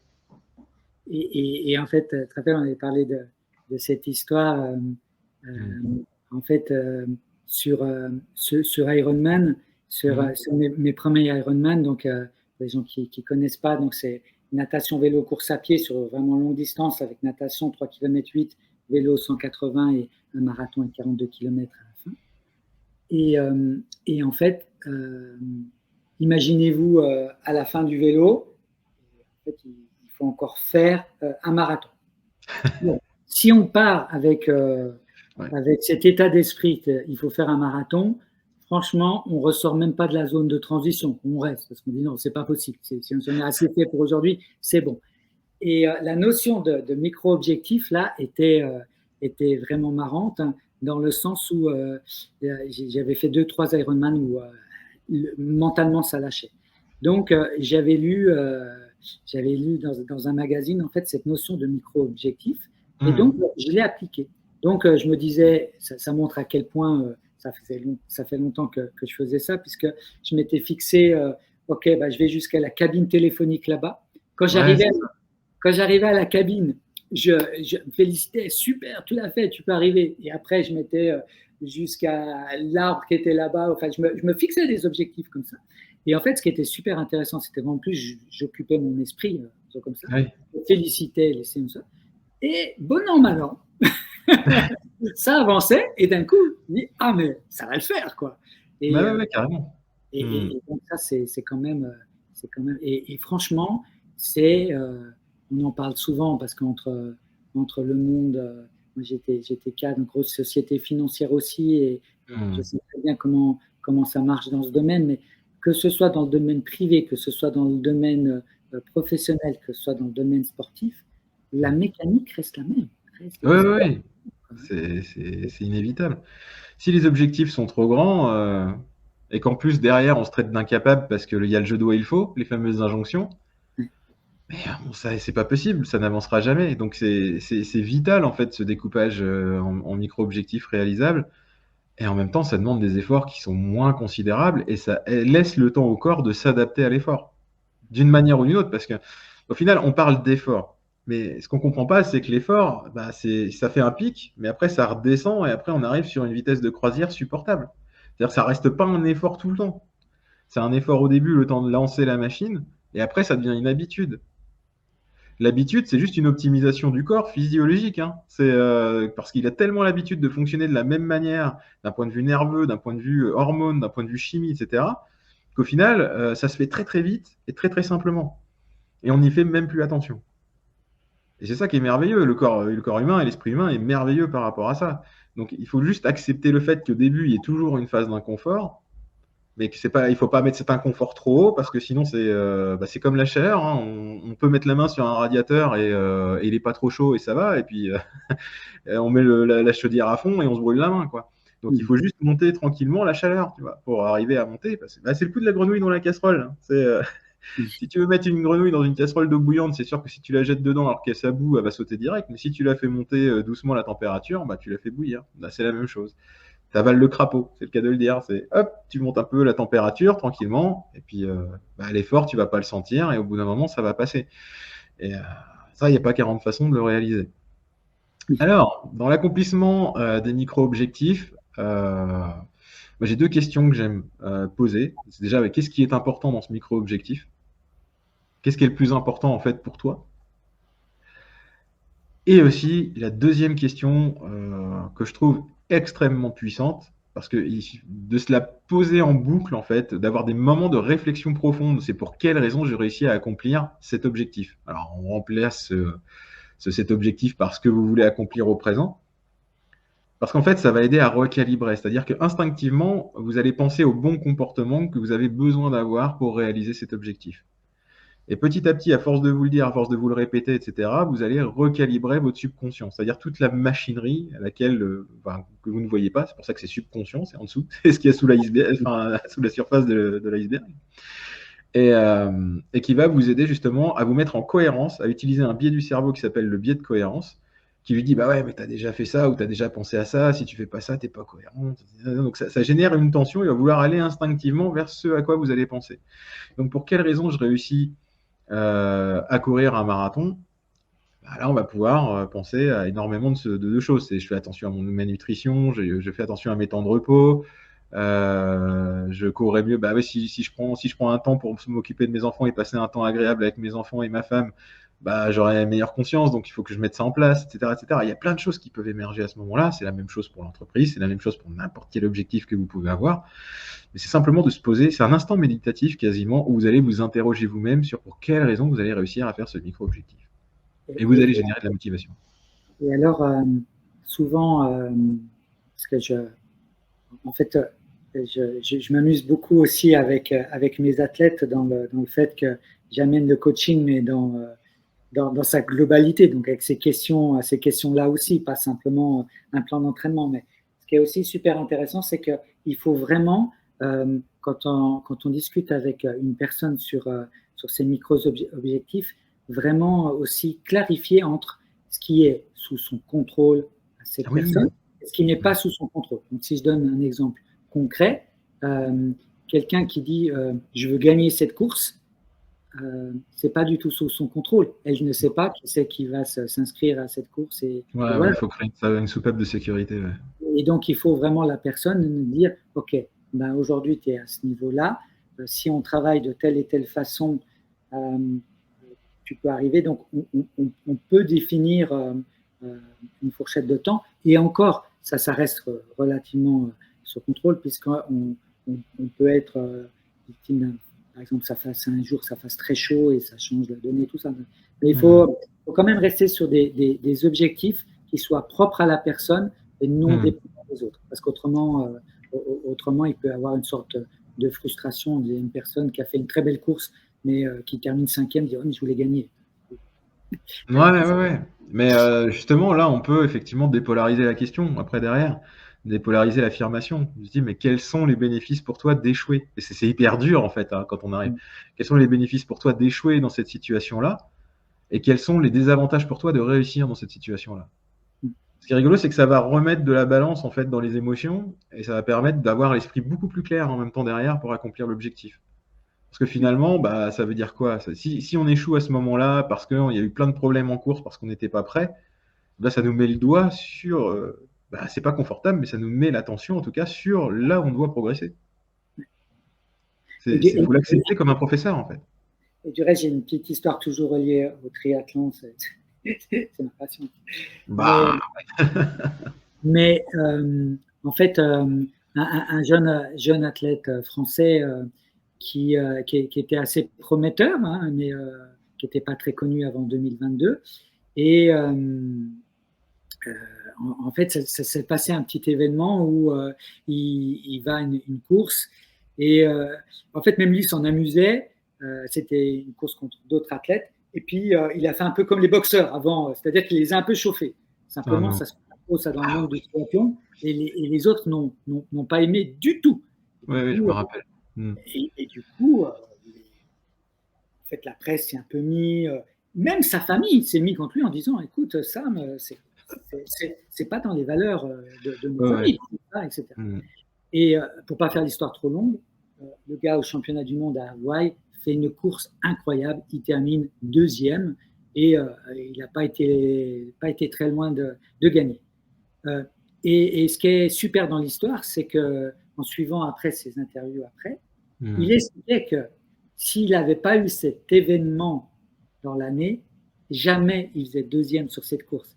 Parce que ça lui a mis un tel coup de pied au cul, si je peux me permettre, de se remettre en cause sur comment il se comportait, comment il faisait les choses. Et puis, en fait, il s'est dit à un moment, bon, ça suffit, j'arrête de parler et je donne la réponse sur le terrain. Et ça, je trouve super. Donc, c'est pour ça que on veut tous gagner. Hein, ça, c'est clair. Et puis, l'objectif, c'est de gagner, c'est vers la performance. Par contre, parce qu'instinctivement, c'est lié à la survie, le fait de gagner. Ouais, tout à fait. Et par contre, si on ne gagne pas, c'est pas de se mettre dans cette fameuse case de victime où je crois que c'est 85% des personnes sont dedans aujourd'hui, malheureusement, mais plutôt de se poser les bonnes questions et dire ok, maintenant, comment je. La première étape, c'est d'accepter sa responsabilité. Il y a un facteur extérieur toujours, mais accepter ses responsabilités dans chaque événement qui nous arrive, c'est quand même la base, quoi. Même si c'est un événement qui me tombe sur le coin de la figure et que j'avais pas prévu du tout, mais ma responsabilité, c'est de comment est-ce que je transforme cet événement, quoi, pour en faire quelque chose d'utile. pas me laisser écraser, tu vois. C'est comme les histoires du passé, on peut camper dessus pendant des années et dire ah je suis une victime, ça. Oui, mais concrètement aujourd'hui, qu'est-ce que tu fais? Comment est-ce que tu vas réagir à tout ça? Est-ce que tu vas continuer à être victime de ça ou est-ce qu'on passe à autre chose? C'est toujours la bonne question à se poser par rapport à ça. Donc là, on en arrive au point 2. Ouais, Point 2. 1 heure quand même pour arriver au point 2. Ah, 1 heure pour arriver au point 2, je pense qu'on va on va le faire en 2 parties. Donc on en arrive au point 2 de Perf Insight sur les objectifs et les résolutions de début d'année qui ne sont pas souvent tenus et comment est-ce qu'on peut faire pour arriver à les tenir. Eh bien voilà, nous, notre résolution, c'était d'essayer de tenir en moins d'1 heure. C'est raté, mais on l'accepte parce que c'est pour la beauté de la transmission de l'expérience. Et évidemment, une des premières choses qui m'a paru juste essentielle, c'est l'absurdité de demander un changement majeur, gourmand en énergie, à une période où on est complètement à plat avec un organisme saturé. Toi, tu vois ça d'un point de vue sportif avec cette fameuse trêve hivernale qui est très difficile pour beaucoup d'athlètes. Ce côté, je dois ralentir et je ne peux pas être à fond tout le temps. C'est ultra important de vraiment arriver sur cette fin de saison et puis justement prendre un petit peu le temps de se reposer, faire d'autres activités, de faire le bilan, de mettre toute cette phase qui est vraiment très importante avant de repartir sur autre chose. Et c'est vrai que en général maintenant dans notre monde un peu moderne, les gens ne veulent même plus s'arrêter que déjà ils recommencent. Et j'ai eu toujours dans le triathlon, mais Marc Allen, qui est vraiment une référence dans le domaine, avait fait un petit podcast il y a pas très très longtemps sur ça en disant aux jeunes, écoutez, prenez le temps un peu, vous avez fait une grande course, reposez-vous un peu, laissez du temps à votre corps, laissez du temps à votre esprit, focalisez-vous sur le prochain objectif, mettez toutes les micro-objectifs en place et après, ça va se faire tout seul. Par contre, si vous enchaînez sans temps d'arrêt, sans rien, la machine va se gripper rapidement. Ouais, surtout que Allen, c'est un des papas de l'Ironman. Lui. Oui. Il parle, enfin, c'est une époque où on n'avait pas le matériel d'aujourd'hui. Disons que c'est des pionniers dans les gens qui, à l'époque, sur ces Dans longues les distances, ultras, ouais. ils n'avaient absolument pas de méthode d'entraînement ou quoi que ce soit. Et ils ont appris justement dans l'humilité, avec échec. Et qu'est-ce que je fais pour me relever? Et ils revenaient et ils recommençaient et ils ont avancé comme ça. Et c'est eux qui nous ont apporté quand même des bases de l'entraînement. J'ai vu passer pour rebondir un peu sur ce truc-là, sur ce côté, c'est pas la bonne période. J'ai vu passer il y a quelque temps un panneau comme ça devait être sur Instagram, c'était on ne défend pas la nature, nous sommes la nature qui se défend. C'était un truc écolo. Voilà. Et je trouvais ça très juste parce qu'au final, notre inconfort dans l'hiver, c'est notre nature qui se défend. C'est-à-dire qu'à un moment, on arrive à une période où on n'arrive pas à regarder le fait on est intégré à la nature, on est au même rythme que la nature qui est autour de nous. Les arbres ont perdu leurs feuilles, ont commencé à diminuer en termes d'énergie, ont commencé à rapatrier leur énergie au niveau des racines parce qu'il va y avoir le froid, il va y avoir plein de choses. Donc voilà, on se protège en fait au final et on commence à nettoyer. Les feuilles qui sont tombées commencent à se désagréger, on fait le bilan de l'année, on en tire les substrats pour l'année prochaine en fait. On crée l'énergie qui va être utilisée pour pousser l'année suivante à partir du printemps, tu vois. Il y a l'eau qui va tomber pour recharger, tu vois, on se recharge en eau, on se recharge en nutriments, on se recharge en tout. Sauf que nous, en fait, on ne comprend pas qu'on est relié à ça.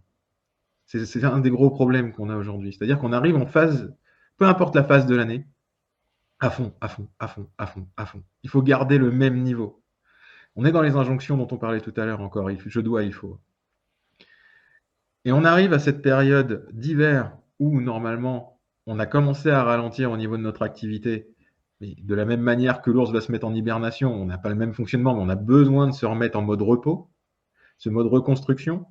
Ce mode capitalisation, on recharge, on évacue, on purge dans l'organisme, on nettoie l'organisme des radicaux libres, etc. On est dans une phase de régénération, voire une phase de jeûne, parce que c'est une période de manque normalement en hiver. C'est une période où on mange moins normalement en hiver. Enfin, si on était plus dans la nature et moins dans notre société toute confortable où il y a de la nourriture en abondance tout le temps. Mais normalement, on devrait manquer. Et pendant ces phases de manque, ces phases de jeûne, eh bien, on élimine les cellules qui sont dégénérées, on élimine tout ce qui... Enfin, on nettoie profondément le corps. Je ne vais pas rentrer dans les détails, mais en fait, c'est une période où le corps se nettoie, se purge, digère en fait tout ce qui est négatif, tout ce qui n'est pas bon à l'intérieur de lui-même et l'évacue. Parce qu'il ne va pas commencer à bouffer ce dont il a besoin. Enfin, l'essentiel, ce qui lui permet de survivre. Il va d'abord détruire ce qui ne convient pas. Et c'est une période au niveau de notre énergie, au niveau de notre psychologie, qui normalement, on a fait le bilan de l'année passée. Qu'est-ce qu'on va faire de différent? Comment est-ce qu'on va préparer l'année qui vient? Pour survivre, pour s'épanouir, pour grandir, les naissances à venir, etc. Comment est-ce qu'on va préparer le terrain pour que la vie continue à s'épanouir dans l'année qui vient? Et ça, en fait, on ne l'a plus aujourd'hui. Et on pense qu'on est complètement séparé de tout ça, et parce qu'on a beaucoup de technologie, on peut continuer à être hyper performant en permanence, et que si on a un coup de mou, on se met une pilule, on se met une picouse, on se met un truc. Si on est malade, on s'injecte plein de trucs. Mais au final, on est toujours sur ce mode hyper catabolique, hyper consommateur. Et tant qu'on n'arrive pas à changer cet état d'esprit-là dans la personne, on est toujours dans cette injonction du je dois, il faut, et on est toujours dans les conséquences de ce je dois, il faut, c'est-à-dire on a un mal-être, on provoque de la maladie, on provoque de la surcharge, on provoque de la perte d'énergie. Pour quelle raison est-ce qu'on est dans une crise aujourd'hui de l'énergie? Parce qu'on l'a bouffée n'importe comment, parce qu'on la gère n'importe comment. Mais cette énergie-là, elle ne vient pas à manquer comme ça par la voie du Saint-Esprit, c'est parce qu'on a la psychologie de l'ultra-consommation de notre énergie et d'être en mode catabolique comme ça tout le temps. On fonctionne dans cette boulimie permanente d'énergie. Et l'énergie qu'on n'a pas à l'intérieur de soi, eh bien, on va essayer de la capter à l'extérieur. Donc, on va la demander aux autres qui vont être obligés de s'adapter au fait que nous, on n'en est pas. Donc, ah ouais, ça va pas avec ma compagne. Bah ouais, mais en fait, tu es tout le temps épuisé, donc tu es intraitable, tu es irritable, et donc tu mènes une vie d'enfer à ta nana qui est à côté parce que tu sais pas t'arrêter de bosser. Non, mais c'est que des trucs comme ça, en fait, systématiquement. Parce qu'on n'a plus l'énergie en nous, on demande à notre environnement de s'adapter à nous et on épuise notre environnement autour de nous. Et après, on s'étonne qu'on en subisse les conséquences et qu'on en tombe malade à la fin. Tu vois, je fais un peu ma révolution là, mais c'est vraiment le. Tu vois ça? Mais ouais, il y a de ça. Ce que je veux dire, c'est que peu importe le niveau, qu'on soit dans la vie professionnelle, qu'on soit dans la vie familiale, qu'on soit dans le sport, dans l'épanouissement personnel, peu importe la passion dans laquelle on est, si on est dans l'excès, dans la consommation d'énergie continuelle, si on n'arrive pas à comprendre qu'on a des rythmes qui sont reliés au rythme naturel, en fait, on commet des erreurs fatales et on commence à se dire ah ouais, mais je suis pas un mec bien, ou je suis un incapable, ou je suis ceci, je suis cela. Enfin, je me tartine à longueur de temps de sobriquets négatifs, je m'en mets plein le dos, en disant je suis pas capable d'eux parce que je suis dans une période où de toute façon mon corps, lui, il s'en fout de savoir ce que je veux consciemment. Hein. Il dit non, moi je ralentis, j'ai des trucs à faire, hein, t'es gentil. Et donc, ah ouais, mais non, je vais le forcer, je vais le forcer, je vais le forcer. Non mais attends, ça va quoi. Et après, t'en payes les conséquences derrière. Et t'arrives pas à atteindre tes objectifs. Parce que atteindre un objectif, c'est quoi? C'est de convertir son énergie et de l'énergie en quelque chose d'autre, en quelque chose que l'on veut atteindre. Et si on n'a pas cette énergie-là à la base, bah ça va pas venir. Hein. Surtout si c'est un changement d'habitude. Par exemple, si on veut se mettre au sport, bah, de toute façon, n'importe quel changement de vie, que ce soit de se mettre au sport, de créer une entreprise ou de développer une entreprise ou n'importe quoi d'autre, ou même au niveau professionnel, ou avoir un enfant dans l'année ou n'importe quoi, tout ça, c'est un changement. Et donc, le corps a besoin de changer. Et pour changer, il a besoin d'une masse d'énergie, parce qu'il faut qu'il transforme les cellules, qu'il transforme les hormones, qu'il transforme les influx nerveux, etc., qui s'adaptent. Et s'il n'a pas cette énergie pour s'adapter, il va regarder ses bonnes vieilles habitudes qui ne lui consomment pas d'énergie, il va faire ouais, écoute Coco, là, t'es gentil avec ton truc, mais moi je reprends mes vieilles habitudes. Et donc, comme on n'arrive pas à changer ses habitudes, on se dit ah bah je suis nul. Ah bah j'y arrive pas. Ah je suis un incapable. Ah ceci. Ah il avait raison. Ou elle avait raison. Ah gna gna gna gna gna gna. Et après on reste dans sa merde, quoi. Donc déjà, la première chose à faire, je pense aujourd'hui, c'est de respecter ces rythmes-là. Bon, je vais m'arrêter là parce que sinon je vais partir pendant des heures. Et donc, voilà. Donc, on en arrive au bilan de ce que je disais, c'est-à-dire d'utiliser l'hiver en mode anabolique, c'est-à-dire de recréer, de se reposer, de recréer quelque chose, de faire un bilan, de récupérer, de se préparer en fait à l'année qui vient. De la même manière qu'un enfant, quand il arrive, on prépare la chambre, on prépare le berceau, on prépare tout, en fait, pour qu'il arrive, pour qu'il soit dans de bonnes conditions, etc. On fait la même chose avec l'année qui vient et ses objectifs. Et du reste, petite anecdote sur les plans d'entraînement avec mes athlètes. En fait, il y a différentes phases dans l'année. Et justement, il y avait, souvent on disait phase de récupération. Qu'est-ce qu'il y avait Je n'ai pas vu en fait comment on disait avant. Mais c'est vrai que moi, j'ai changé en phase de transition parce que pour moi, c'était important de dire, voilà, on est passé d'une période et on se laisse du temps pour enclencher la deuxième. Mais c'est vrai que c'est super important, comme tu disais, de récupérer au mieux cette énergie. Et surtout que sur l'entraînement. l'énergie aussi, on dit toujours, parce que comme on aime bien dans ce côté du monde du vivant, que rien ne se perd, tout se transforme. Ouais, c'est ça. C'est à nous de prendre cette énergie pour la transformer vers quelque chose qui nous est utile et agréable, plutôt que d'utiliser cette énergie et qu'on la consomme, typiquement quand on est fatigué, qu'on s'énerve ou qu'on consomme une énergie folle, pour rien en fait. Oui, parce qu'on va recramer de l'énergie qu'on n'a même plus.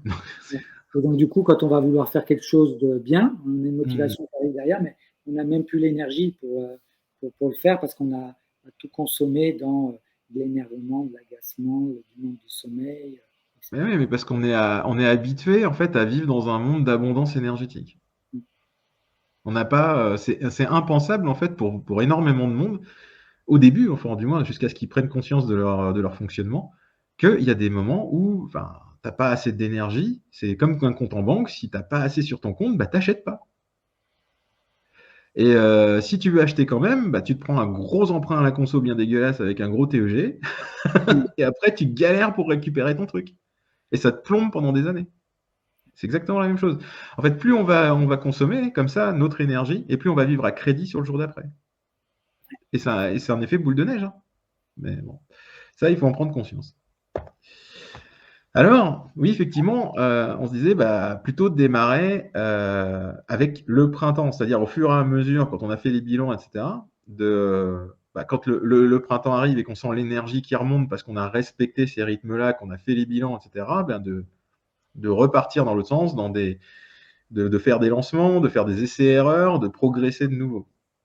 Donc de relancer l'entraînement ou de relancer vraiment la machine ou de faire des choses nouvelles, en tout cas, dans son entreprise, dans sa vie, etc., qu'à partir du moment où on a récupéré assez d'énergie, on est assez en santé, ou on est dans une période où on est mieux. Alors, là, on va aborder un sujet qui est aussi extrêmement intéressant, c'est les pièges. Qu'est-ce qui nous empêche de mener à bien nos projets? C'est quoi les embûches? Et souvent, on serait tenté de dire « Ah ouais, mais c'est la conjoncture, c'est des trucs… » Bon, alors on va prendre tout ce qui est externe, et on va faire « Hop, on va virer. » Ça sert à rien, parce que, comme tu le disais tout à l'heure, on va travailler sur ce quoi vous avez du pouvoir. Voilà, tout simplement. Et la crise, vous n'allez pas la résoudre de vous tout seul. Donc, on va commencer par travailler sur toutes ces petites choses, en fait, qui peuvent sérieusement nous plomber.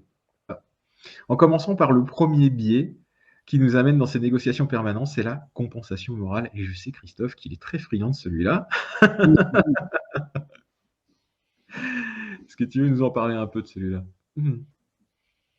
Oui, en fait, typiquement, ça se voit dans le monde du sport. Combien de fois on entend quelqu'un qui va dire un bon entraînement, donc entraînement de plusieurs heures qui demande beaucoup de temps, beaucoup d'énergie. Et en fait, derrière, la personne qui va s'octroyer un festin, pas un repas régénérateur, mais un festin en disant je l'ai bien mérité avec tout le sport que j'ai fait ce matin. Donc typiquement, c'est une compensation morale où du coup, tout est négatif dans l'histoire, dans le sens où la personne s'est fatiguée, elle a encore chargé son organisme derrière, et souvent, émotionnellement, elle a encore créé un sentiment de culpabilité par rapport Exactement. à… Donc, c'est vrai donc, que c'est… du coup, elle va se Elle a dire… mais il y a plein d'autres exemples qui le montrent aussi. Et donc, s'entraîner encore plus fort. derrière. Ouais. Parce qu'on a mangé n'importe quoi, donc on a besoin de se redorer, entre guillemets, son amour-propre en s'entraînant plus fort le lendemain, ce qui va nous épuiser encore plus et qui va nous amener à craquer encore plus facilement sur les trucs. Un autre biais aussi, en fait, on voit souvent, par exemple, quelqu'un qui a bien travaillé toute sa journée, qui se retrouve en famille le soir en disant ah, quelle journée, on a bossé dur, tout ça. On relâche un petit peu ce soir, hein, donc on mange bien à table. Après, un bon petit programme télé. Et on sait qu'il n'y a que des beaux programmes à la télé. Mmh. Et ça pousse en fait très tard le fait d'aller se coucher. Le réveil le lendemain, il est tout sauf de quelqu'un avec plein d'énergie, tout frais et prêt à redémarrer sa journée en pleine forme. Ouais, ouais. Bah, ouais, comme hier soir. J'ai bossé très tard, je l'ai payé sur ma nuit. Oui, ouais, c'est le fait de travailler aussi tard, on sait que Ouais, parce que tu te réveilles la nuit, tu penses à ton boulot. C'est, ça la manière dont tu te couches le soir détermine la qualité de ton sommeil et c'est un truc que je connais par cœur, que j'arrive globalement à respecter parce que je travaille assez rarement le soir aujourd'hui. Mais là, je me suis mis la pression ces derniers jours et voilà, je l'ai fait et je le paye aujourd'hui. C'est pas grave, ça passe et on en arrive ensuite à l'effet de halo. Ah, l'effet de halo, celui-là, on l'adore, on l'adule parce que c'est toujours ce truc-là où le client va arriver et il va te dire: «Ah ouais, mais j'ai vu tel influenceur ou tel gars ou tel machin qui fait ça et je voudrais faire ça de telle manière» et cetera. Là, on arrive dans les injonctions externes dont on parlait tout à l'heure, les «je dois, il faut» parce que j'ai vu un mec qui réussit mieux que moi le faire et je préférerais le faire comme ça que comme j'ai prévu à la base. Voilà, c'est le fait d'attribuer à une personne que l'on ne connaît pas toute une série de caractéristiques positives simplement avec son apparence physique ou sa notoriété perçue. Et ça, combien de fois en fait, enfin moi en tout cas, je le vois beaucoup dans le milieu du coaching, où on se perd énormément parce que, il y a beaucoup de formateurs plus que de coachs qui vendent des solutions magiques pour, pour créer des business à 12 000 chiffres, en moins de 3 mois.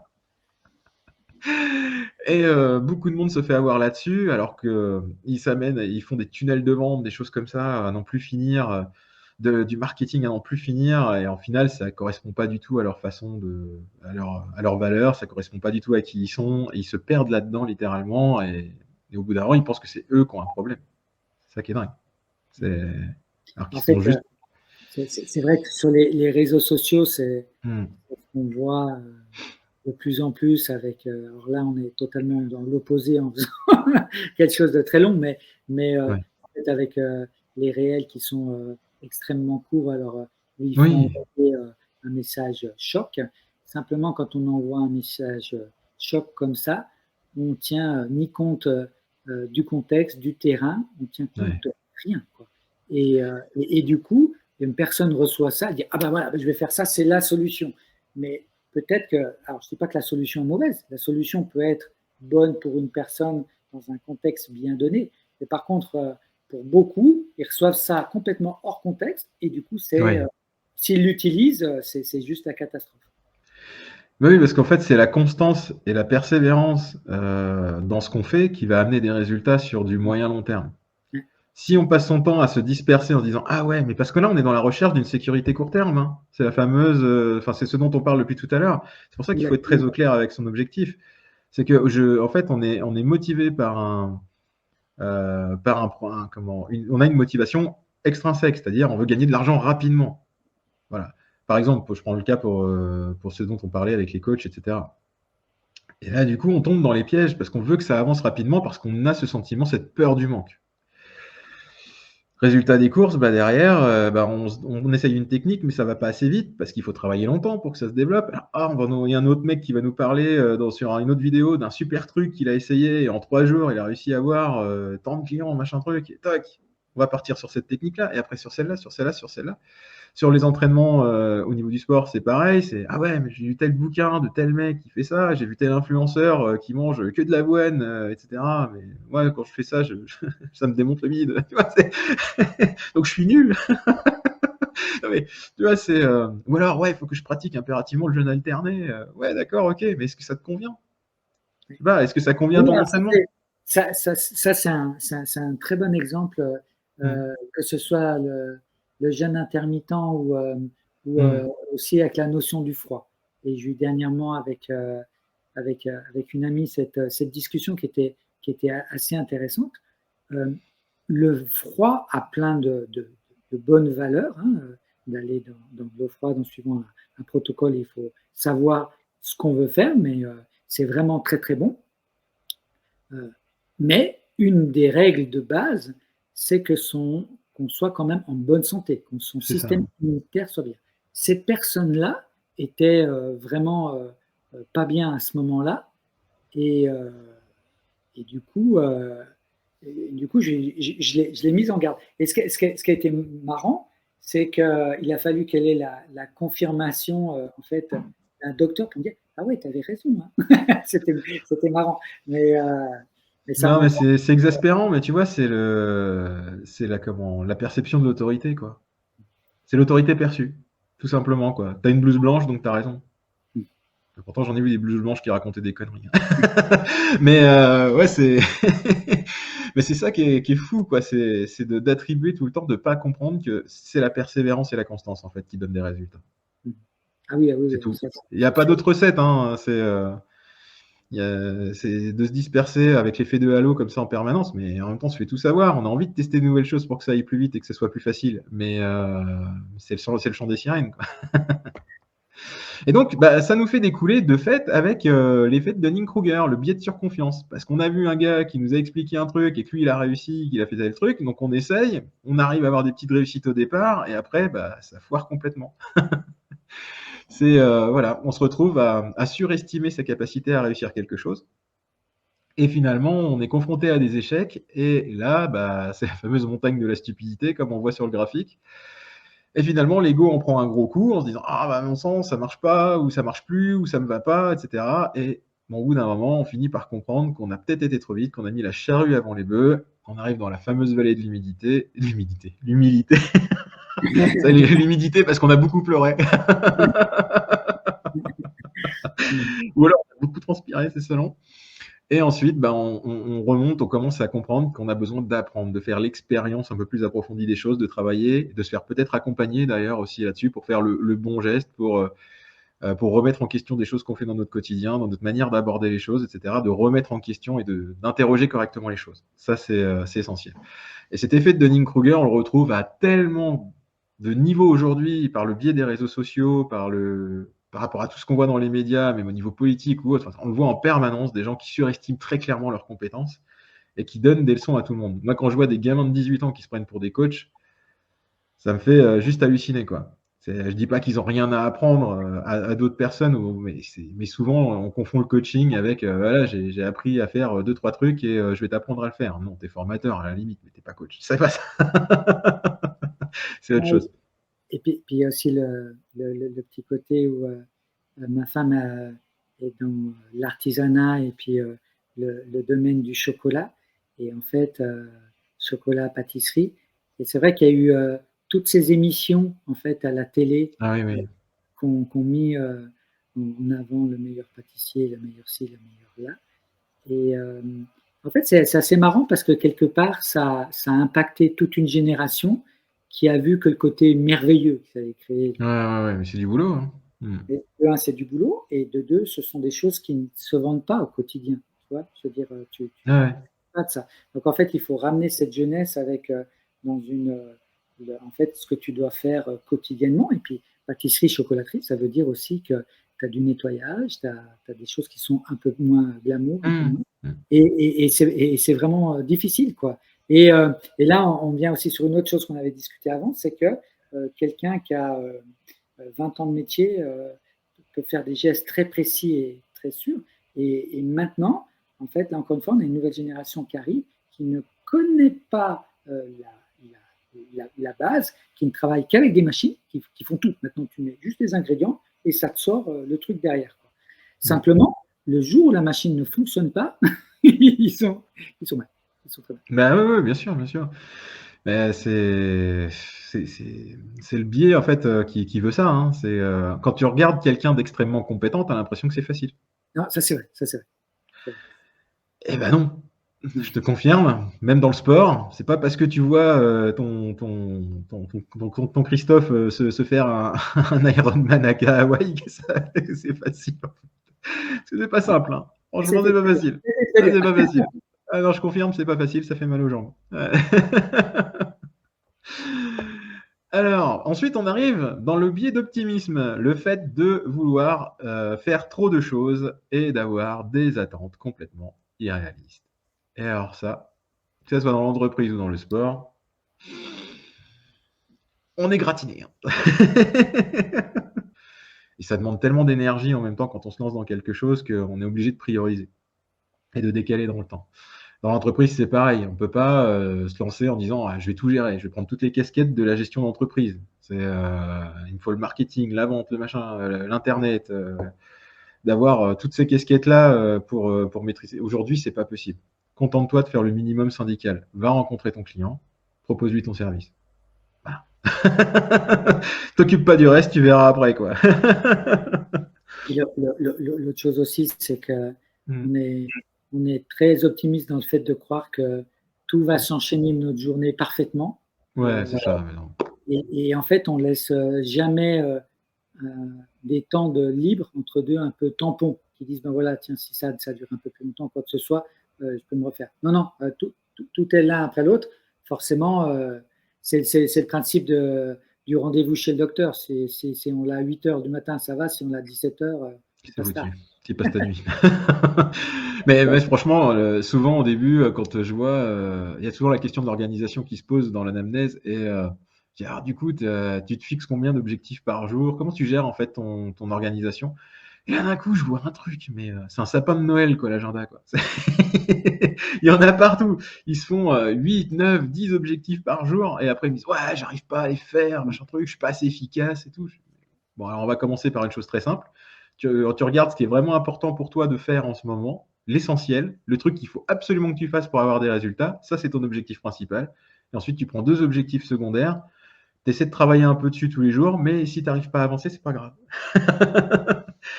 Et bizarrement, ils sont détendus au bout de 2-3 semaines comme ça, je les reconnais pas. Non, mais ça, c'est l'être humain est vraiment fait comme ça. Il pense réellement qu'il a plus de temps à disposition. Moi, avec mes athlètes, au lieu de leur envoyer un plan d'entraînement, on va dire standard qu'ils reçoivent chaque semaine, la semaine d'avant, je leur demande quelles sont leurs disponibilités, de façon à ce que je fasse un entraînement qui colle avec ce qu'ils peuvent réellement. Et en fait, à chaque fois que j'ai de nouveaux athlètes, c'est assez intéressant parce qu'ils me donnent toujours, ça semble qu'ils ont toujours beaucoup de temps. Et en fait, après, ils me disent ah, je suis désolé, j'ai pas réussi, en fait, j'étais un peu court. Et puis, j'enlève toute cette notion de culpabilité en disant c'est pas grave, il faut adapter. Et puis, semaine prochaine, on essaye d'améliorer au niveau de ce programme. Et puis, au bout d'un moment, on arrive au nombre d'heures qu'il a réellement à disposition. Et, parce que donc, c'est vraiment un bien propre à l'être humain, ça. Pour en avoir fait l'expérience, en fait, souvent on se dit voilà, je veux avoir de meilleurs résultats au niveau sportif, donc ou alors dans mon entreprise, il faut que je travaille plus ou que je fasse plus de séances d'entraînement. Je fais ok, d'accord, mais attention à ton équilibre, même si on sait qu'il y a un déséquilibre, on en parlait tout à l'heure, de se dire ok, mais un entraînement n'est pas qu'un entraînement. C'est pas parce que c'est marqué 45 minutes sur le papier que c'est 45 minutes. C'est la préparation avant, c'est peut-être le trajet pour y aller, c'est une fois que tu es sur place, tu te changes, si tu n'es pas changé. Tu prends ta douche, si tu prends ta douche sur place, après tu vas peut-être manger un encas, etc. Tu as une petite phase de récupération. Tu vois. Donc en fait, c'est pas que 45 minutes, ça va peut-être 30 minutes avant, peut-être 30 minutes après. Tu vois. Et donc, mine de rien, tu as vite fait d'occuper 1h30, 2 heures dans ta journée. Et si en plus, tu es salarié à côté, que tu peux pas organiser ton emploi du temps comme tu le veux, déconne pas, quoi. Tu peux pas tout faire. À un moment, il va falloir que tu choisisses entre faire les devoirs avec Jean-Kévin ou aller t'entraîner. Est-ce que tu es OK par rapport à ça? Tu vois, réfléchis. Tu vois, est-ce que tu n'as pas plus besoin de passer un temps de qualité avec ton enfant pour avoir une bonne énergie le lendemain plutôt que de refaire un entraînement supplémentaire? Ou alors peut-être que tu peux caler une séance de respiration Buteyko à la place qui va t'aider à optimiser un peu ta récupération, etc. pour pouvoir faire une bonne séance le lendemain.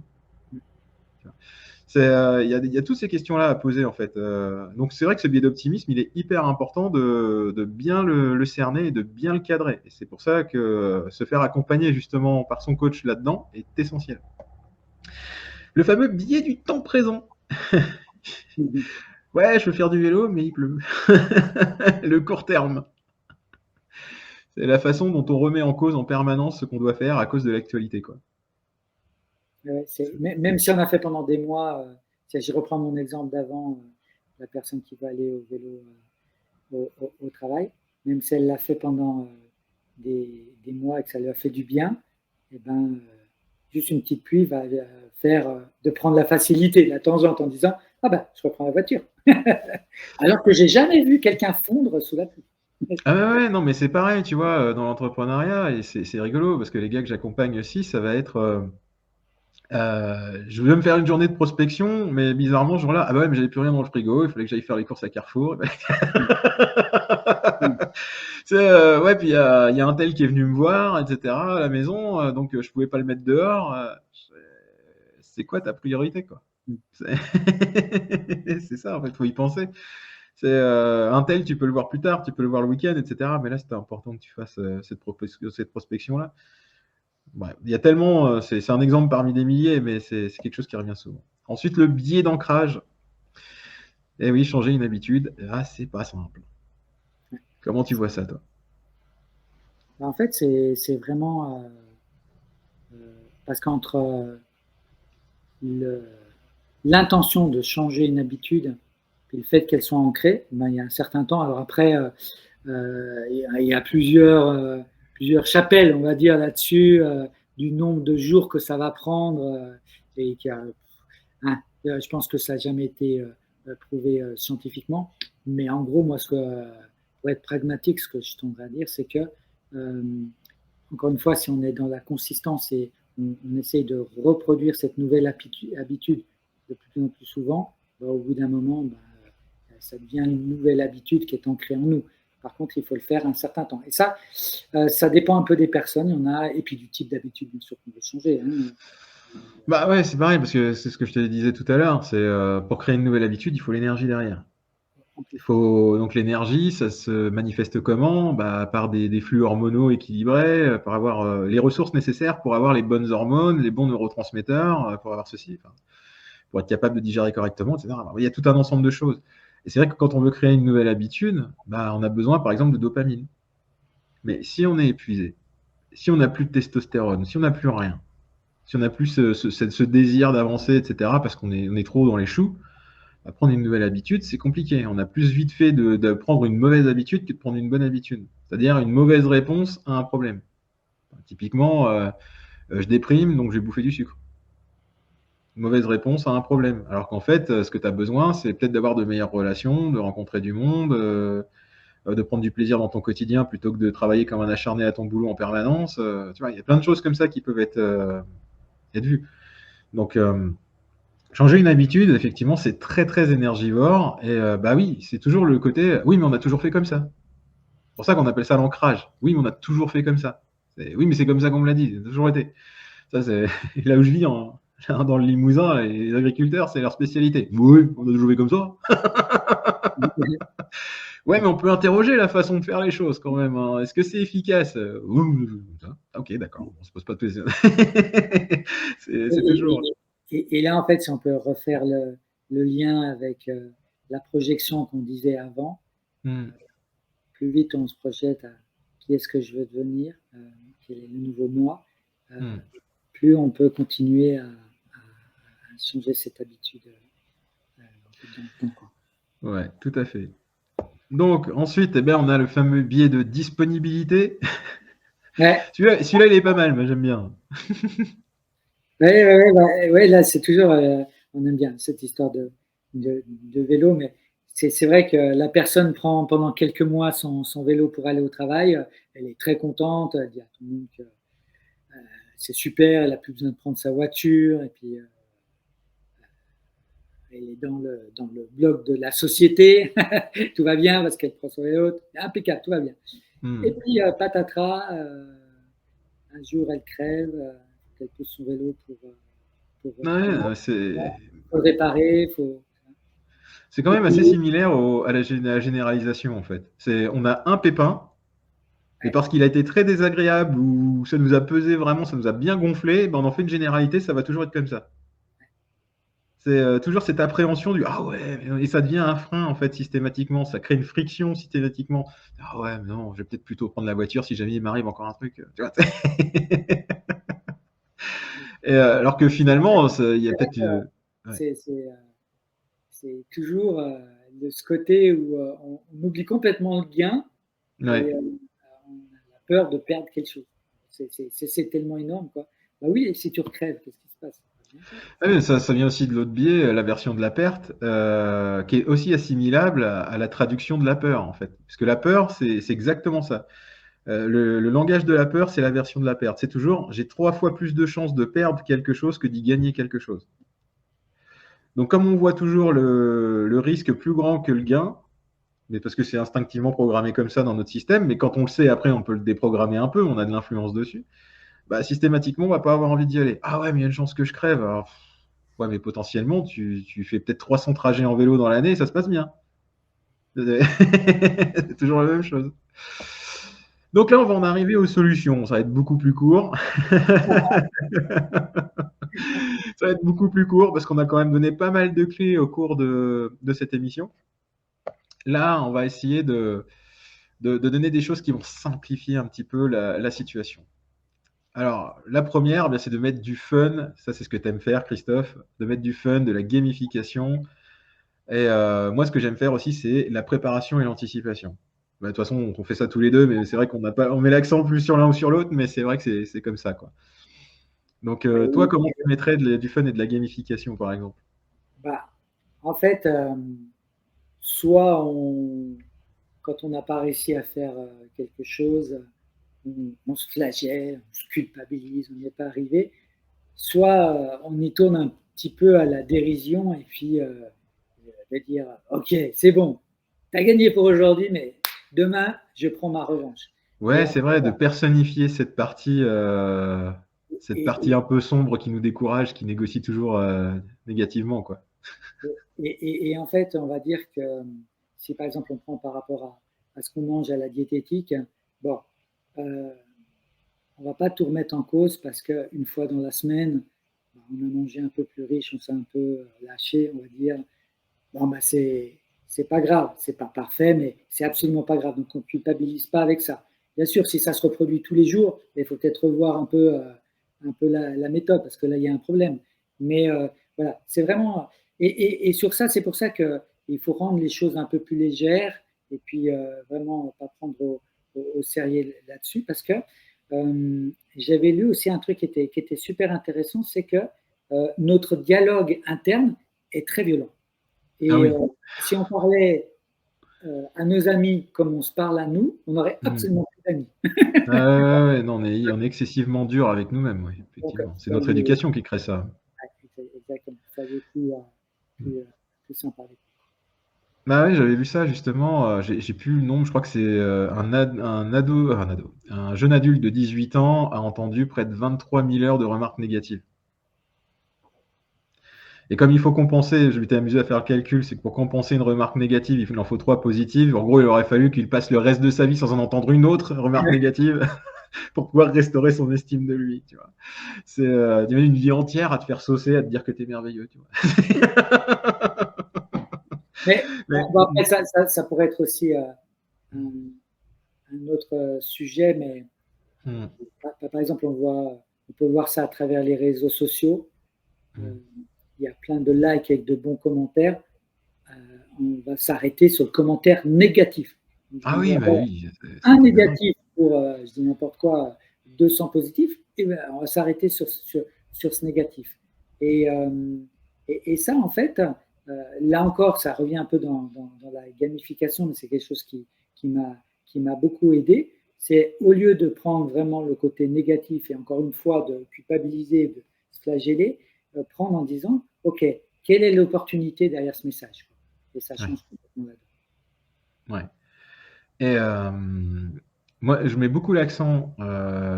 Oui, effectivement, sur le fait que ça y ait du fun, de la gamification, c'est essentiel. mais je mets beaucoup l'accent sur la préparation et l'anticipation pour diminuer la friction et la perte d'énergie, pour diminuer les négociations avec soi-même. Parce que quand on doit aller faire du sport, quand on doit, j'ai des rechutes, quand on a besoin d'aller faire du sport, on a surtout besoin de ne pas négocier avec soi-même, surtout quand on n'a pas encore trop l'habitude. Donc, ce que j'aime bien faire, c'est de dire, voilà, par exemple, bah, tu prépares toutes tes affaires, voir le petit déj si tu as besoin de prendre un déj avant ou des encas, machin, enfin bref, ce que tu as prévu en tout cas dans ta nutrition. Tout doit être prêt et à portée de main pour pas que tu aies d'efforts à faire. Sinon, derrière, tu vas négocier avec toi-même. Déjà, le simple fait de voir que tout est prêt et que ça t'appelle, tu vas diminuer de 80% l'effort en fait pour pouvoir passer à l'action. Donc, tu vois, c'est hyper important justement de limiter cette friction-là, de préparer au maximum, d'anticiper au maximum tout ce qu'on a à faire pour que du coup, ça soit fluide. Mais c'est vrai que l'anticipation, c'est vraiment un bon point, dans le sens, c'est un peu pareil pour la nourriture. Si tu as un peu anticipé les repas et préparé un peu en avance, ça va t'éviter, quand tu rentres du travail ou d'un entraînement et puis que tu as la dalle, de te Ouais. jeter sur quelque chose qui est mauvais. Et juste parce que Ouais. Ça, c'est une de mes grandes habitudes que j'essaie de prendre en ce moment, par exemple. J'essaie de préparer en avance pour éviter les craquages de gros dalleux quand je rentre de l'entraînement. Et voilà, c'est quand même plus mieux, quoi. Ça évite de prendre n'importe quoi. Ensuite, eh bien, on a s'autoriser à ce que ça ne soit pas parfait. Ou, comme le dit notre cher ami Martin Latulippe, poser un acte parfaitement imparfait. Parce qu'il vaut mieux avoir commencé à faire quelque chose que d'attendre que tout soit parfait pour passer à l'action. Ça me paraît essentiel, parce que sinon, tant qu'on n'est pas passé à l'action, ben, on est toujours en train de se faire un film en fait sur ce qu'on a à faire. Et plus le temps passe avant qu'on passe à l'action, et plus ce film s'amplifie. Parce qu'on a le temps de réfléchir à tout ce qui peut mal se passer. Alors qu'au final, à partir du moment où on est passé à l'action, on a fait une expérience de quelque chose et la compétence commence à rentrer dans l'engrenage de la progression et de la confiance en soi, quoi. On implémente. Et que ça, c'est vraiment vital. Donc vraiment s'autoriser à faire des choses, même si c'est bancal, même si... N'ayez pas peur du rejet. En gros. N'ayez pas peur du rejet, même s'il y en a qui ne sont pas contents, même s'il y en a... Évitez de parler aux gens qui ont toujours un avis sur tout, de ce que vous voulez faire. C'est parler de ce que vous avez envie de faire, de vos défis, à des gens qui sont en capacité de l'entendre, qui vont vous encourager dans ce que vous faites. et c'est vrai que là, ben, ça revient sur l'importance de l'environnement, Ah d'être bah ouais, il faut fuir les entouré snipers. des gens qui sont vraiment comme vous. Et en fait, j'avais entendu aussi d'une personne qui était assez connue, qui avait étudié justement qui étaient les personnes qui lui mettaient des commentaires négatifs, en fait, ce qu'on appelle les haters. Et, et en fait, c'était assez marrant parce que ces personnes-là étaient des personnes qui n'avaient rien fait. Donc, encore Ouais, une bien fois, sûr. Ah il ouais. faut accorder de l'importance à des gens qui n'ont rien fait. Par contre, je peux vous assurer qu'un entrepreneur qui a monté sa société, même si il viendra jamais critiquer, parce qu'il sait ce que ça a représenté de faire une société et toutes les embûches et toutes les phases qu'il y a, donc il ne viendra pas critiquer. Alors Donc, après, il y a toujours l'exception qui voilà. confirme la règle, mais dans l'ensemble, oui, quand tu as fait l'expérience de ce que c'est de monter une boîte. Mais moi, je le vois dans le quotidien, dans l'environnement, à quel point les choix de vivre dans... Parce que le choix de l'entrepreneuriat, c'est le choix de faire de l'incertitude une ressource. Et à quel point c'est incompréhensible pour la plupart des gens, qui ont besoin de cette sécurité, de la certitude de ce qui doit se passer. Et enfin, le dernier, c'est accepter le temps qui est, c'est accepter les cycles, accepter qu'il y ait des ralentissements, accepter le fait que c'est l'hiver et que c'est pas propice à être à fond les ballons. Et qu'il vaut mieux prendre ce temps-là pour rénover, nettoyer, purifier, faire des bilans, etc., pour préparer l'année qui va venir. Donc, prendre son temps permet de gagner du temps. J'ai appris ça il y a longtemps. Et ça s'avère exact à chaque fois. Et c'est pas parce que ça paraît... On a des périodes de contraction qu'on vit comme ça qui sont très inconfortables.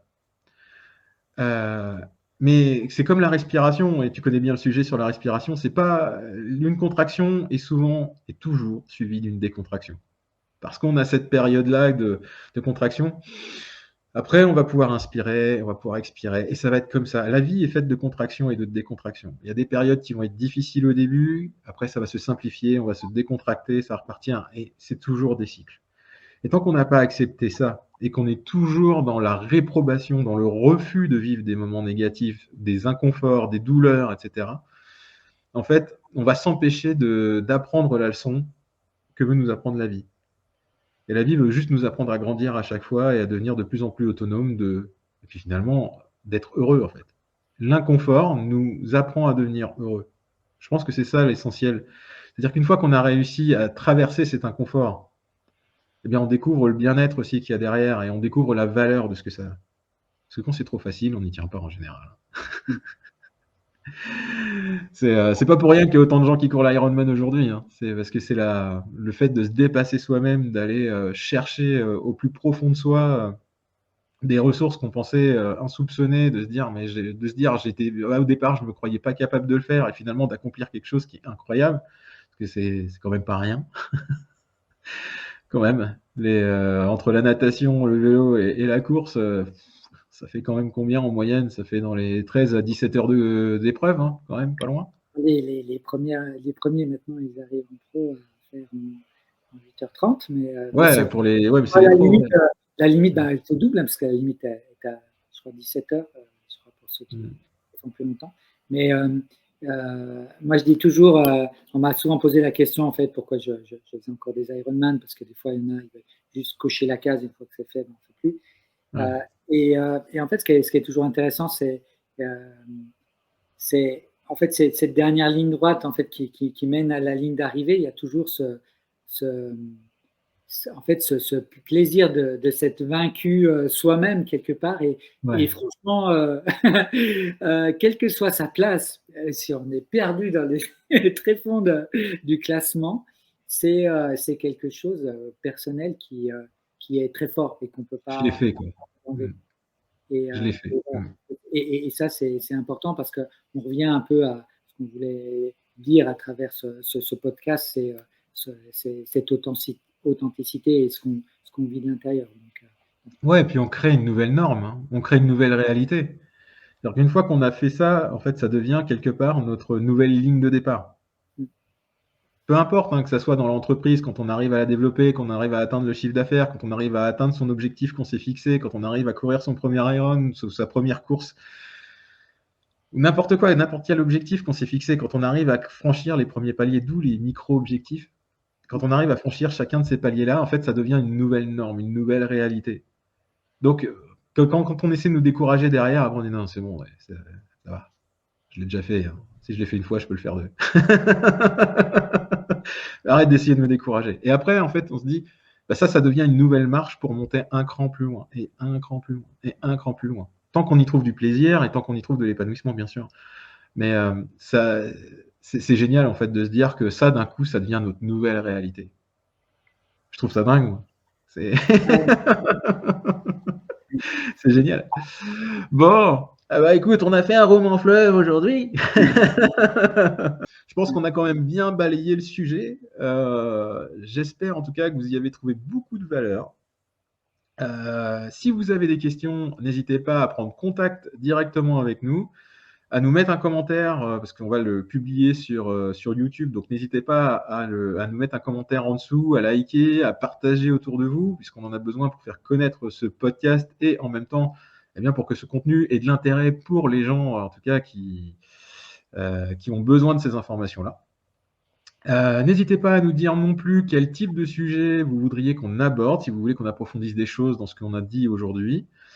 Et on vous remercie de nous avoir écoutés pendant 7h55 bientôt. Et on vous dit à dans 2 semaines, du coup, pour notre prochain numéro. Voilà. À bientôt. Merci beaucoup. À tout bientôt. Merci. Au revoir.